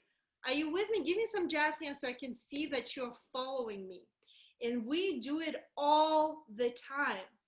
Can you think of some examples where you're killing polarity in your relationship? Put it in the chat window. Share with me. Kathleen, do you want to share it? Go ahead. Yeah, I remember when I first was with my now husband. We were first dating. He's like this, you know, strong, silent type, just calm, really laid back. Can, you know, just can physically relax around the house on the weekends. Not need to like do a bunch of things. And I thought that was just so comforting to be around someone who was so comfortable just being still. And I'm not that way. And sure enough, when we started living together, got married, started living together, I was like, don't you want to do something on the weekends? We could do something. We could do projects. We could, you know, fix this, fix that. And thankfully, you know, I'm taking this course now, and it's getting much more relaxed about it and realizing exactly what you said. I don't want to marry myself. I didn't want to marry myself. Yes, thank you so much for sharing. Yes, absolutely, Kathleen.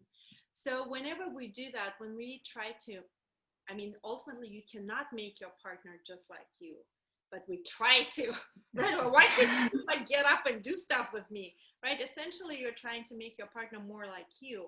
And whenever you do that, it's totally counterintuitive. But the moment you start doing it, you kill the polarity in the relationship. So in order for you to have that spark, honor the differences in your partner. Celebrate the polar opposite in your partner. Like, I'm reading the notes. Do you want to add anything to that? So what you said, you were saying celebrate The differences in you, because those different, well, I'll give you some more examples, because in my opinion, you kind of, when I give examples, when I hear examples, I'm like, oh yeah, that makes sense. So I'll tell you like really simple examples. So Roger is now back to doing lawyering stuff. And I'll tell you, like when he does his lawyering stuff, whenever he's helping people like in the lawyering stuff, because I can do a lot of stuff myself, you know, but the stuff that he does, like the lawyer stuff, I cannot do. And whenever he does it, I'm like, dang, that's so sexy, honey. Like you're so like, the best lawyer in the world. Like I even tell him that and I joke about that, but I'm like, dang, that is so sexy. Or anytime he's like fixes stuff around the house, you know, like I don't want to, I can't fix stuff, like the manly stuff around the house, fixing things. And he does that. I'm like, dang, babe, that's so sexy. So I make it playful, but it's true. Do you see how that's polarity? Because I'm a totally capable woman. I can do a lot of things, but anytime I see things that he does that I cannot do, like that to me is sexy. And if you were to just pause for a moment, you can actually celebrate that. Like he's way more romantic, much more thoughtful than me. And anytime he does that, I'm like, dang, that is like, I feel some type of way, you know, but I also recognize that, you know, all of that spontaneity, all that romantic side of him, the thoughtfulness comes with him, like coloring outside the line, so to speak. Like if he were like me, everything needs to be like on a schedule, like totally honor the time, honor commitments. Like that's not who he is. Do you know what I mean? So at this point in our relationship, I honor our differences because I recognize it. I celebrate it as that thing that keeps the passion alive and like even better now than when we first met. Yes. And I want to go back to what Aline and Thomas were talking about. Mostly Aline was talking about. Thomas was nodding his head occasionally. To circle back, you now know you did the test. Presumably, you kind of know what fills your love cup. And I think some of the work is, how can we do little things when we're busy and we're having to take care of other people? How can we still do little things to fill each other's love cup? It's not only about getting my needs met, but also in a relationship, it's about wanting to meet the needs of your partner. And so you give without the expectation of receiving in return. And what happens is when you see your partner's love cup filled, it fills your cup too. There's no question. Like when I make Alvina happy, that makes me happy, and so it's a two-way street. It's not to say like I'm only going to give, because there are relationships where it can get sideways, right? And you are giving and the other person's not. That's actually a different stage probably of the relationship than most of you have expressed that you're in anyway, right?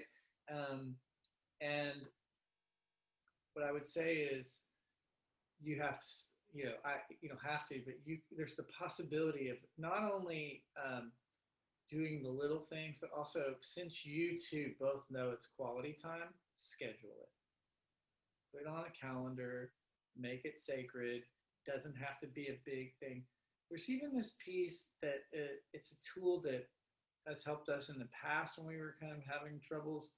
We call it me time, me to me time, as we would sit for like 10 minutes a day and just talk to each other knee to knee.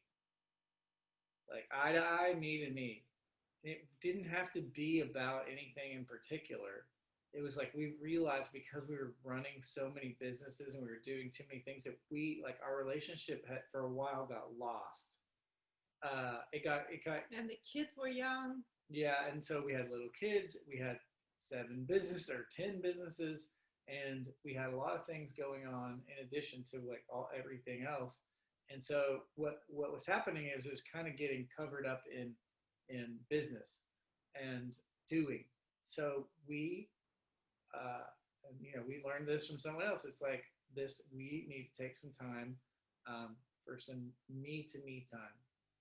And so literally, it looks something like this. And you could have a glass of wine too, or whatever, if that's part of your thing. But it's just like hanging out like this, and like, how was your day, and there's no particular context. But what we found is when we just paused, we would naturally have things to talk about. So I might have felt a little awkward at first, but it could be like that. So not so formal, or it could be a date, or it could be something that you schedule in, so that because you both know that that's like a thing for you, schedule it in. Mm-hmm. Because for Albina, if it's not on her schedule, it doesn't happen. So, right, because she's super organized. Whereas I can probably be grabbed in the middle of something else and be like, cool, that sounds great. And then forget that I was doing something else. Our camera is doing something weird. I think it's because this light is adding some different. Dim it a little bit. Let's do this. Make that one work. There we go. Uh, Yeah. So what I would say is there's the possibility of scheduling it in and then making it sort of giving it the same level of attention that any other thing would have. And that might be challenging and like worth, I think, this is just personal things, worth scheduling in, prioritizing. well, and I also add, I will add, like, even just this brief thing when we sat knee to knee and truly seeing your partner makes you feel some type of way. And remember, I can't say for him, but for me as a woman, remember our number one need is to be seen, understood, acknowledged. Remember, attention all the freaking time. So whenever he looks at me with his undivided attention, that makes me feel some type of way. Yeah. Like in a good type of way. Do you know what I mean? So even if it's only 5-10 minutes and you may be like, whatever, but like, don't like try it first. Try it first and then bring, you know, if you want to say it doesn't work. And I would add one last thing, and that is I wouldn't put any expectation on what you're going to talk about. Like, you know, I wouldn't necessarily say, hey, we have to talk about our feelings now or whatever, because that might not be comfortable or work, you know, frankly, depending on, like, you know, I saw some of you say, like, you know, my husband's the strong silent type. Give him some softballs.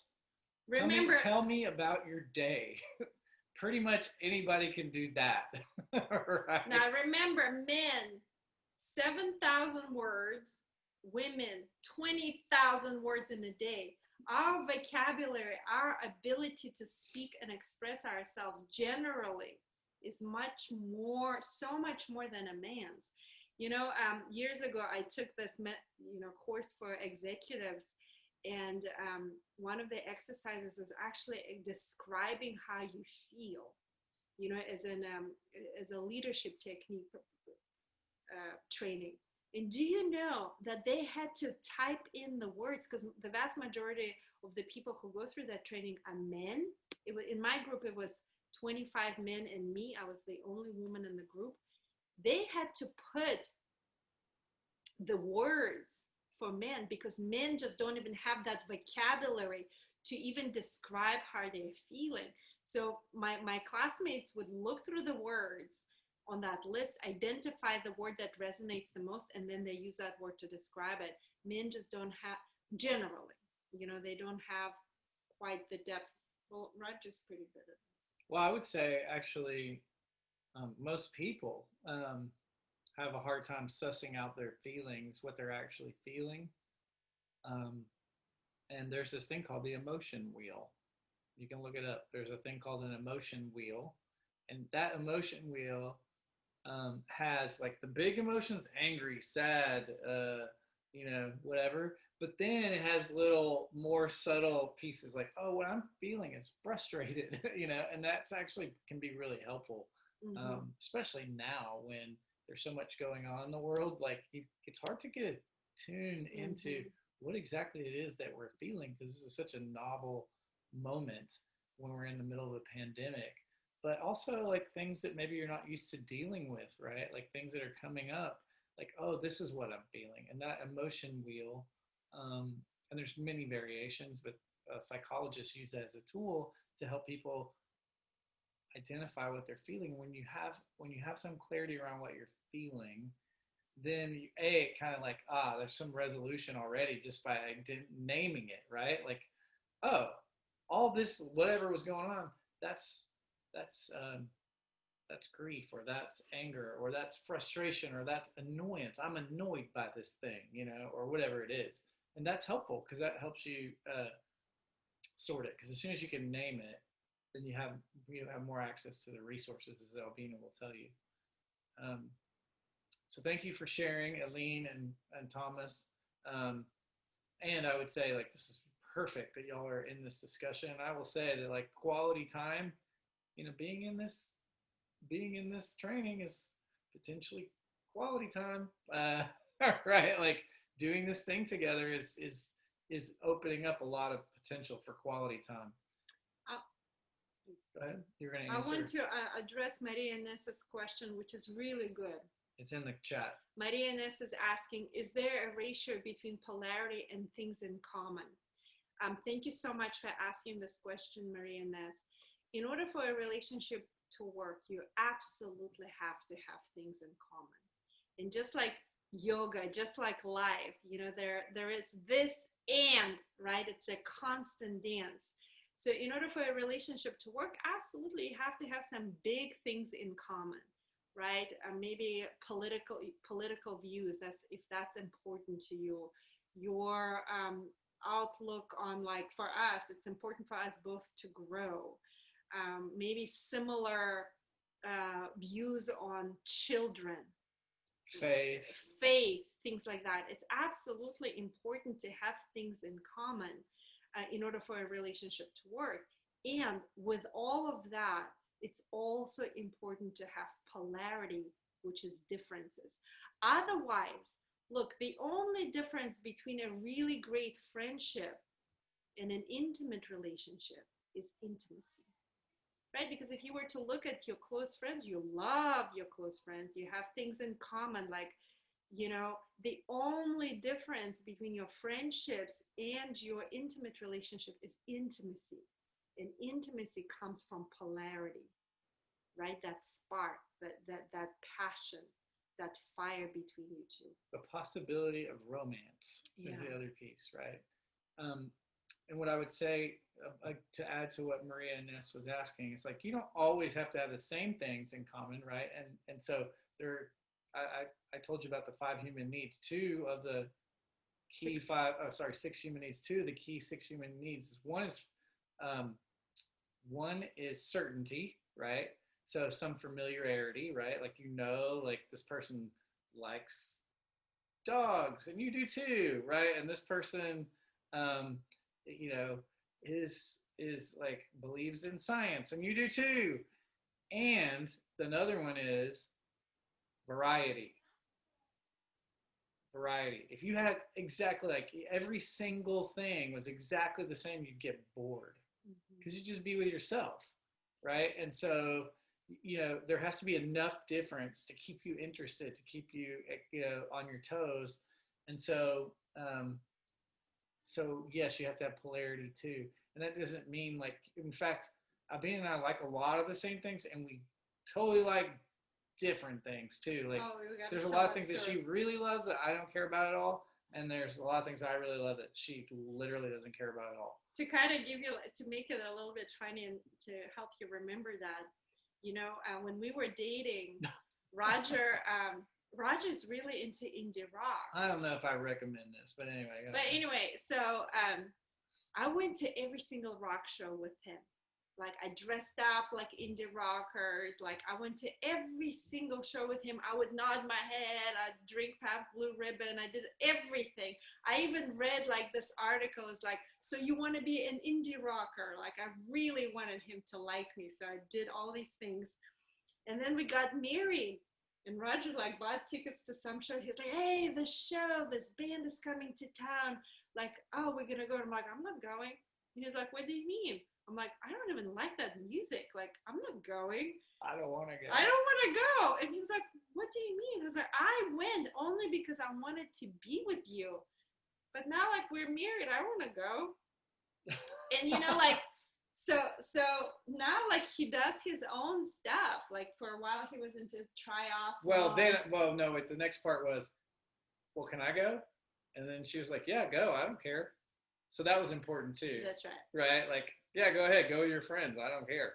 I'm like, sweet. Now it's like, I don't have to drag you along if you're not going to have fun anyway. But it was also important that I still be able to do it. Yeah, he does his own stuff. The rock shows, he goes, like, with his friends to Texas A&M, some stuff. I'm like, I don't even know what you do like there. That, but that's all right. But, like, he does his own thing. So do I. Like, he used to hang out with my Russian friends. And the day we got married, he was like, I'm not doing that anymore. I'm not hanging out with those people anymore. So you did certain things like That's that right. too. Well, So in other now to words, be fair, I told you all along that I didn't really Okay, like whatever. it. so anyway, but we, like we have so many things in common, but we also do our separate things, and that is important to have like a really thriving relationship.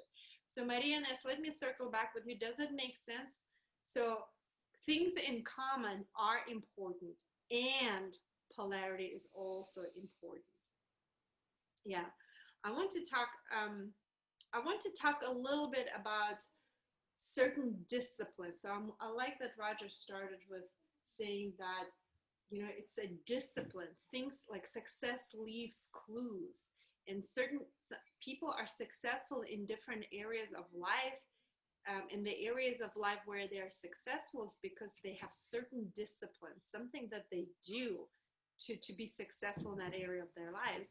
And we already mentioned that one of the discipline is making your partner number one priority, right? Another discipline that I want to talk about is forgive and forget. And that is so important. Forgive and forget. You don't just forgive, you also forget. Like, let it go instead of bringing it up over and over and over again. If you keep bringing it up again and again, you're not like forgetting, right? So I already shared the story, but I'll say it again. So Raja and I had a rocky start in our relationship. We broke up couple of times, several times. You can go. Yeah, 1 second. And and I remember, there was some trust issues. There was, lots and lots of drama. And I remember we weren't even married yet, but I would keep bringing that stuff up. Because I'm also a Scorpio. And back then I was a very unevolved Scorpio. So anytime we'd have a fight, because I would feel all the stacking that Aline talked about, the stacking. I stacked up so much stuff that I couldn't even help it would come up. I would bring it up every single time. And because I'm a Scorpio, I'd bring it just a perfect moment to just damage, maximum damage. And I remember he sat me down and he said, look, if you want this relationship to work, you have to forgive and you have to forget. If you want this relationship to go any further, you just decide right now not to ever bring it up. And I was like, you know what? You are absolutely correct. And I never ever brought it up again. And what I want to add to that is, I don't believe in such a thing as a perfect relationship. We all, if we haven't had challenges, we all will have challenges. Problems is a part of life. And what I can tell you guys, it's like a metaphor can be a bone. If a bone, an actual bone is the strongest in the place where it's been broken. So if a bone breaks, it becomes the strongest exactly in the place where it was broken before and it healed. So the same with relationship. If there is some infidelity, if the trust has been violated, whatever happened there, and you choose to forgive and let go, truly forgive and let go, your relationship can become strongest it has ever been. It can grow and evolve into something that you never even thought was possible. And what I'd like to say to this is that, to truly forgive, this is kind of, I'm going to weave in a little bit the law, the universal law that, I teach different courses on universal laws, and I usually teach them in conjunctions with manifesting, but I'll just mention one. It's the vacuum law of prosperity. And the law states like this: nature abhors the vacuum. In other words, the vacuum does not exist in nature. So if you say forgive, in order to truly forgive, you have to replace that thing that you're forgiving with something else. Otherwise, the forgiveness, it's like me. I forgive, but I'm going to bring it up every single time. That's not true forgiveness. So in order to forgive, you have to replace that with something. And what I'm saying is replace it with what I call flooding. So, and flooding is the opposite of stacking that Aline just brought up. So stacking is when we stack the negative one on top of the other. It's like keeping a score, keeping a list of all the grudges. So I am a Scorpio, and when I was an unevolved Scorpio, I would really have like a shit list.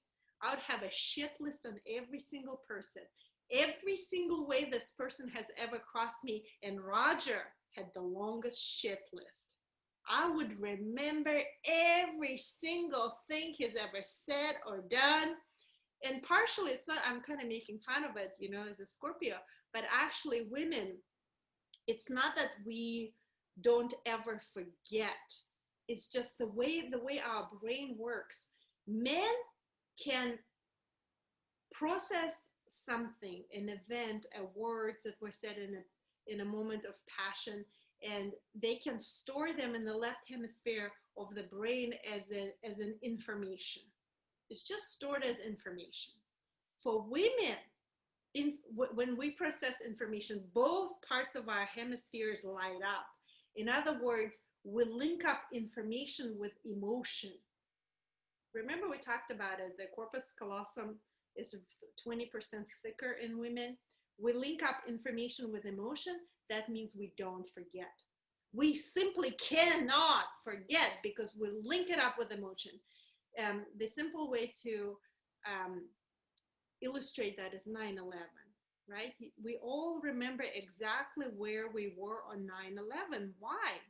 Because we all linked up that information with emotion. Are you with me? Give me some just hands if you're following. So I kind of got off on a tangent. Instead of keeping the stacking of the negative, so to speak, the shit list, replace it with what I call emotional flooding. Emotional flooding. And it's, this is what Roger and I do. In the end of each year, we sit down, usually us two and our kids, and we write down all the magic moments that happened that year. If we do something like we go on vacation, at the end of that vacation, we sit down and we write down all the magic moments that happened. You know, if you're really disciplined, you can do magic moments every day. Like the magic moments of the day, it can be like 3 magic moments. And the moment you decide to focus your attention on the magic moment, you're creating emotional flooding. In other words, you're flooding yourself with feel-good emotions. Another way of saying it can be a gratitude prayer or a gratitude journal, where you're literally flooding. It's emotional flooding. I mean, I don't do it every day, but I do it probably 3-4 times a week, when I just sit down and write down what I'm grateful for. And instead of like making it broad, I make it very specific. So one day I can write down 2 pages on what I'm grateful for about the retreat center. And I do it especially when I'm triggered or annoyed that something is not going the way I want it. So I know that I can start stacking. Oh, it's too hard to run that business. People are lazy, blah, blah, blah, blah. Nobody respects, blah, blah. So with the moment I catch myself stacking, negative stacking, I sit down and I write. Did you see what I wrote down the other day about blue sky? No. I write down literally everything that I'm grateful for about that situation. And then I feel myself change internally. Mm. So in the context of relationship, what I said is, when you forgive, to truly forgive and let go, you got to replace that with something. Mm-hmm. And I invite you guys to do emotional flooding. So, you know, like Roger and I run several times a week, and he always runs ahead of me. And I like I see him running ahead of me, and I do this little prayer that I literally like think of everything that I'm grateful for about my husband. And it can be like 30-minute kind of prayer, you know, and I focus on the best qualities in him, everything that I admire and love about him. So what I'm saying is I consciously choose to celebrate the positive qualities in my husband. And at some point, because at first it starts as a practice, as a discipline, but then at some point it becomes an automatic thing that you do. Because if you are not disciplined about it, you can start focusing only on the negatives. I've been in the relationship where like the way a guy ate drove me crazy. I'm like, ew. The way he chewed, the way he drank his water just would like trigger the shit out of me.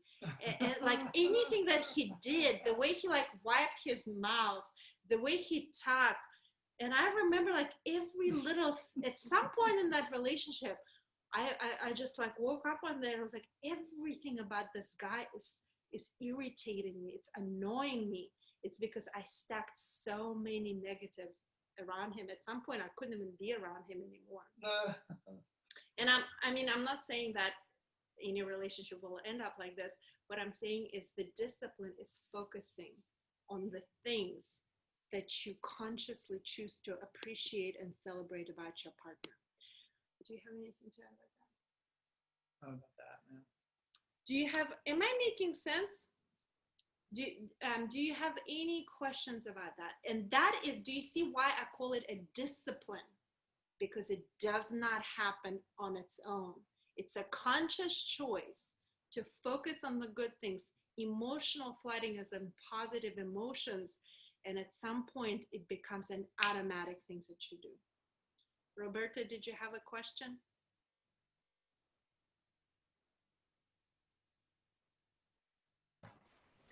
It's more of a comment, and I'm going to cry.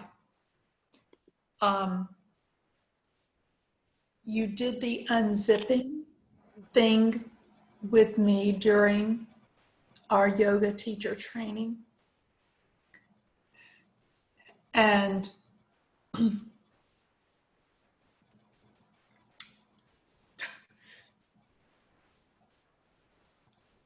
in this moment, in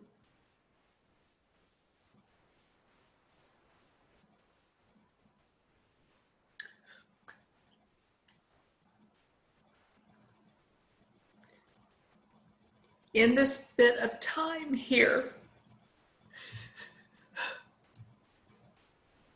I have literally felt the unzipping. And I have such gratitude for you and for Roger and for going through this whole process. And the simplest things are not the easiest things. And I appreciate the two of you in the process. So thank you very, very much.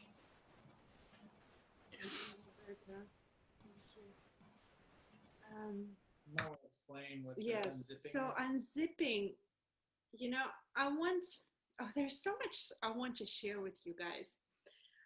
So unzipping is whenever we're intimate with somebody, our energies get intertwined.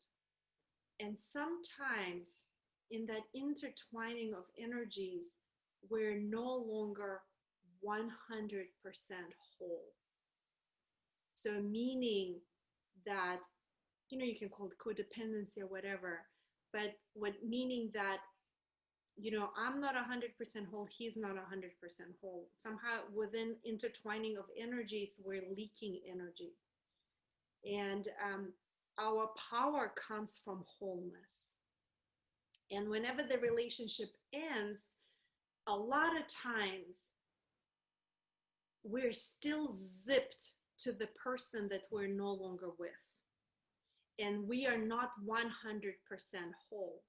So there is a process that I guide people through, which is unzipping, where you claim back whatever is yours that the other person has. It's not a conscious process, but like, you know, that person has something that belongs to you, you take it back and you give back the person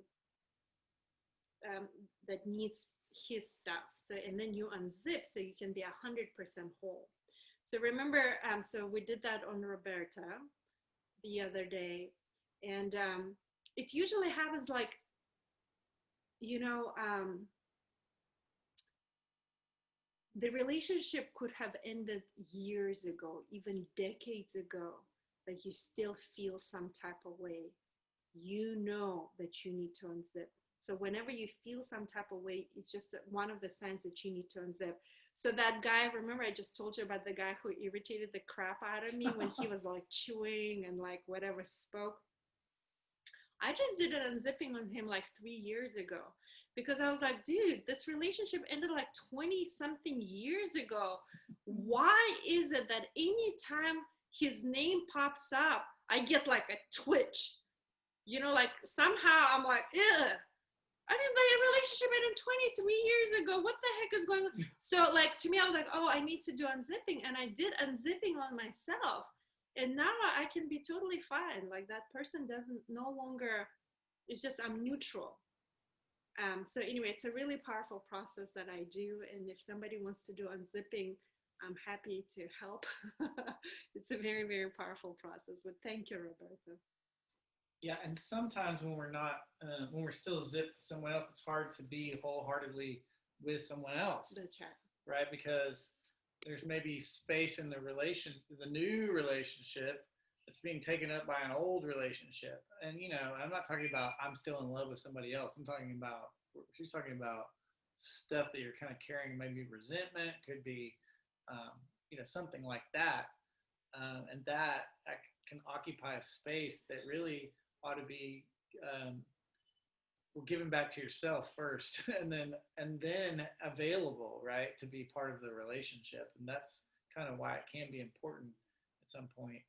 And then also to remember, just to circle back around it, is like, you know, you said you were grateful, and I am very grateful for you too, Roberta. And to, you know, remember the part of the harvesting is, what am I grateful for from this relationship, right? Sometimes people teach you the hard lessons that you don't necessarily want to learn, but yet there might still be some gratitude, even like, well, okay, I don't want to keep that pattern, but I'm grateful that I learned something from it. And that's like how you can also harvest, right? Sometimes people teach us what we don't want, you know, and sometimes people teach us who we don't want to be for others. And sometimes people teach us, you know, actually that was a really great thing that they taught me about myself. And, you know, what I'm available for, what my boundaries are, all these things can be things that we harvest. So I just wanted to come back to that. Yeah, and remember how we started, you guys. We started with this premise that every relationship is a divine assignment. Every relationship is our divine assignment, and especially our intimate relationships are divine assignments. So in the way the universe works is, you know, the universe will keep giving you the same lesson until you learn it. Yes. And a lot of times that relationship can end, but if you haven't learned the lesson, that lesson is going to come in the next relationship. This is the universal law. This is how this world works.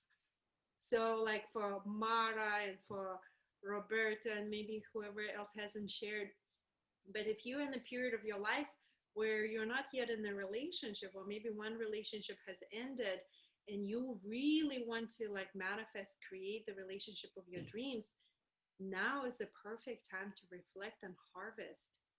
What have I learned from all these relationships before? What did I not do? You know, like learn from the previous relationship. Well, learn your divine assignment, right? A divine lesson, so that you can fully step into the next relationship and make that relationship the relationship of your dreams. So let me ask you, Any questions so far? Any questions, any comments about anything that we covered so far in this course? I really want to highlight the importance of flooding, you guys, because flooding is not something that comes naturally. It's a discipline. What comes naturally or automatically is stacking. We tend to stack, stacking negative. Oh, he said that. Oh, she always does that. And then at some point, like, there is so much stacking that you're no longer able to see the true essence of your partner, and to undo that stacking, have the discipline of flooding, the discipline of gratitude, celebrating all the things that you love and appreciate about your partner, all the things that you fell in love with to begin with, like, again, and the meaning that you make out of it makes all the difference. I can look and celebrate Roger's spontaneity, his thoughtfulness, his romantic side, or I can focus on like how he doesn't have his shit together and how disorganized he is, which is do you see how these are like the flip sides of the same quality? Are you with me? But how I choose to look at it affects everything. So I invite you to see, love your partner no matter what. Love your partner no matter what. Choose to celebrate the things that you admire about your partner instead of focusing on the things that like irritate you or annoy you. Can I add something? Mm-hmm. Also, what she's not saying is that you should sugarcoat and like pretend, everything is always great all the time. There may be some things that, need to be addressed. And as those of you who know Albina know that, she's also like not going to ignore like something that's actually a problem potentially, right? Like, and a problem can be like a way that it continues to land on. You can resolve a lot of things within yourself, but then there are certain things that, like, hey, somebody crossed a boundary, there's a value, there's a trigger that's like that keeps coming up, or my needs are not being met. These things, we can still have these conversations. And what she's saying is, what you focus on is what persists generally. Mm-hmm. What you focus on is what grows, right? And if you're focusing on negative things, you're going to get negative things over and over. Now, that's not to say that you can't have, or you shouldn't have deep conversations about what each other wants, needs, and expects, what makes you feel loved, what makes you feel supported, what's okay in a relationship and what's not okay, right? Like all those things, but like the way the person, drinks, or, the way that, like, that kind of stuff is like, these are kind of things that we're starting to nitpick at, right? And that's not what we're talking about. Or she is talking about that on some level, but she's also talking about on the bigger things, like the same, back to the polarity, the same thing that attracted her to me at some point, because, we tend to want to make people like ourselves, right? We tend to, she could also potentially like see that as a negative and then start to want to control it and squash it or whatever, right? That thing that maybe was attracting her to me to begin with. Now, do I need to get more organized? Absolutely. But, also I was like, I made it to this age without having to, be sort of told how to live my life. I think I'm going to be okay. Like when she met me, I was already a lawyer. I owned my own house, like I was doing quite okay. Now, could I use a little improvement? Absolutely. Right. Like no question about it. And I still can.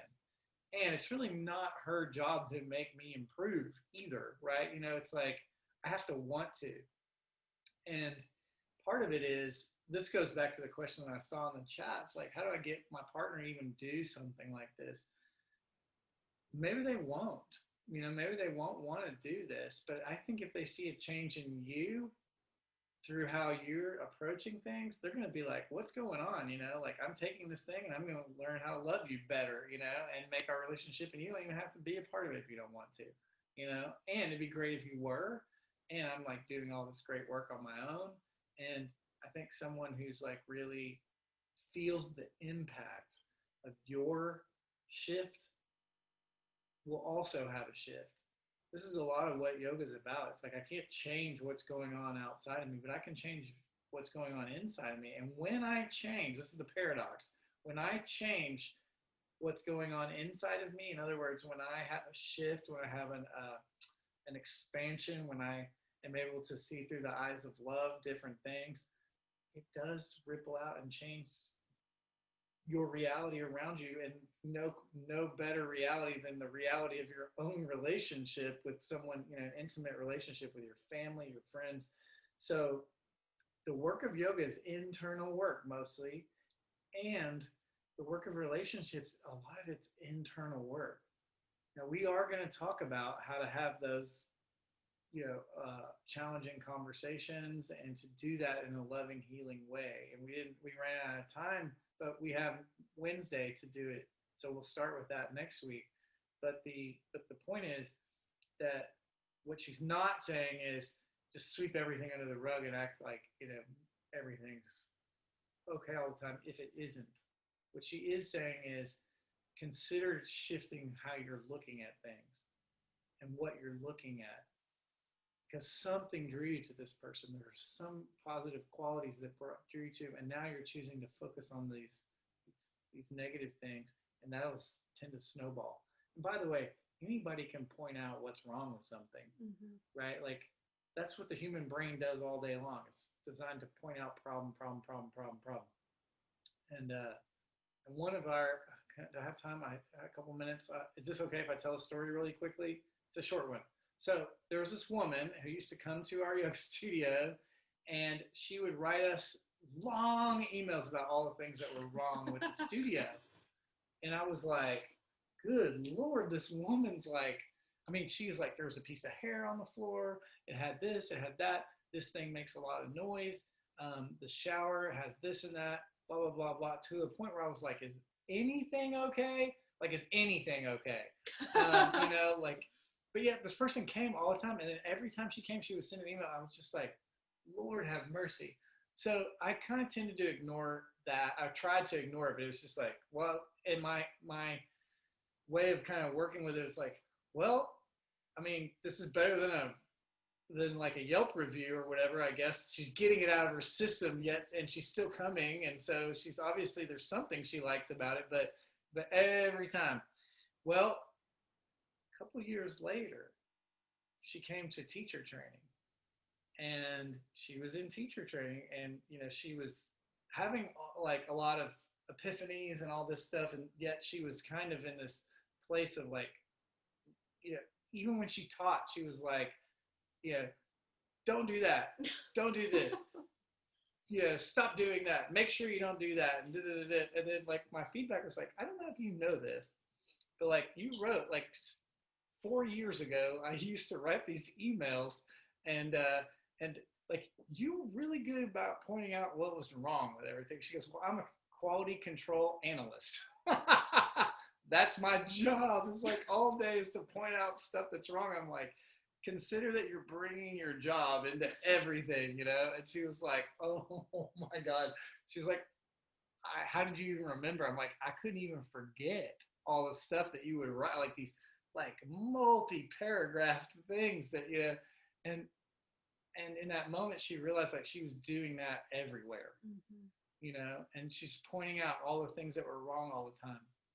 That's a very human tendency, you know, and it's not a very helpful one in a relationship, right? It's like, because any fool can point out what's wrong, but who can like improve the situation is like really where the grace and the growth is.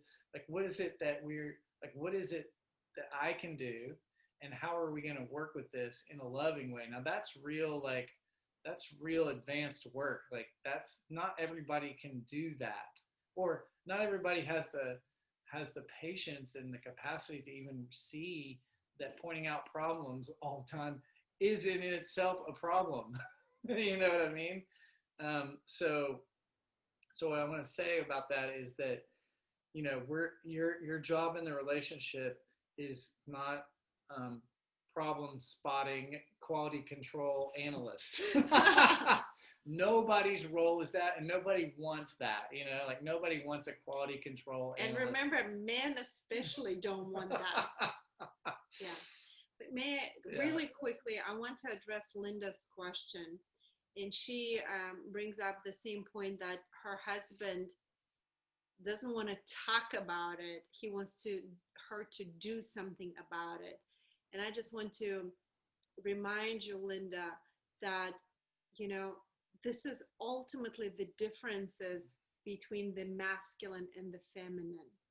The way a man's brain works, he wants to come up with a solution. Remember, he wants to come up with a solution, take action, and eliminate the problem. This is what men's brain is designed to do. Women, female energy, what we want to do is talk about it, express our feelings about it. This is how our brain works. This is the way through talking, we resolve the issue, right? We process it, we de-stress, we decompress. So fundamentally, this is our difference. This is how our brain works. So your husband wants to resolve, you want to talk. And it seems to me that maybe you guys can talk about it, that, you see, maybe we can talk about it, sit down and talk about it. That's my female brain talking. But maybe, you know, you can show him the recording of this course, or he can Google it if he doesn't believe in what we're saying. But ultimately, understanding and respecting each other's differences will ultimately, it's like maybe he will be more patient with you sitting there and telling him, expressing, talking about your feelings. And maybe you too can be a little bit more patient when he wants to come up with a solution and do something about it, and meet somewhere in between. Do you know what I mean, Linda? I think that is really what we're missing is patience. Yeah. I don't even remember when we just met, we have this problem. And he also know men and women think differently. But the thing is, he still want me to talk about one time and put it behind. Yeah. So I'll try to explain it just different. Women just really want to talk about it, and we'll find a solution to talk about it. And he said he totally understand it, but he still want me to just talk one time and put it behind, not talk about the second time, otherwise it become complaining. Yeah.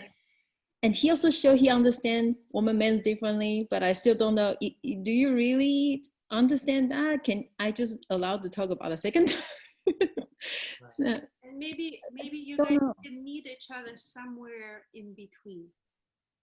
You know, maybe you compromise a little bit and he compromises a little bit, and you meet each other somewhere in between. Yeah. Do you know what I mean? It's not all I don't think it's fair to ask only him to change, or like only him be patient. But also maybe you can be patient, also understanding that this is the way he is wired. He wants to talk about it only once, come up with a solution, and move on. Well, so let me also say that sometimes like that compromise could look a certain way. Like you can kind of say, hey, when I say this, all you have to say is, wow, that must be really hard for you. Tell me more. That must be really hard for you. Tell me more about that. Or tell me how, I wonder how, that must be difficult for you. And that's all you need to hear. And then you're like, yeah, it is. You're like, oh, okay. And then you'll go on your way, right? And sometimes that's actually all you need. It's just this little thing, right? And so just say, when I say that, you can even tell them, like, all you need to say is, wow, that must be really hard for you. Tell me how that feels, or whatever. And then, it seems like such a silly little thing. But instead, he says, why are you talking about the same thing again? And you get mad that he's saying that, and then he gets mad that you're going at it, and now it just spiraled into this thing. And then, so you kind of think about, like, in that situation, what could he say or do that would satisfy me? And then you can just give it to him on a plate. Try this on. That way, I'm still going to maybe talk about it again, but then you say, wow, that must be really hard for you, or whatever it is. And then you'll know. Yeah. And then, well, that'll be your signal to say, okay, Tell me more. Okay, he's listening to me now. Or whatever. That's our compromise. Yeah. Well, yeah, so our time is up for tonight. And we can talk about this in next week. Wednesday, we're going to talk about the drama triangle. Moving from the drama triangle to the empowerment dynamic. So we're going to talk about how to move from one way of operating in a relationship to another way, into a powerful, useful, uplifting way of moving through relationship. And for those of you who've done it before, consider that it takes more than hearing something once to really get it. So this is going to be in the context of our intimate relationships, our relationships with our closest people. We're going to talk about it, and then we get to share about it. So that'll help us with our communication piece, which is really what's coming next, and how to move powerfully into another level of relationship is communication. All right, so that's it for this week, and we will see you on same bat time, same bat channel on Wednesday. Bye, guys. Thank you.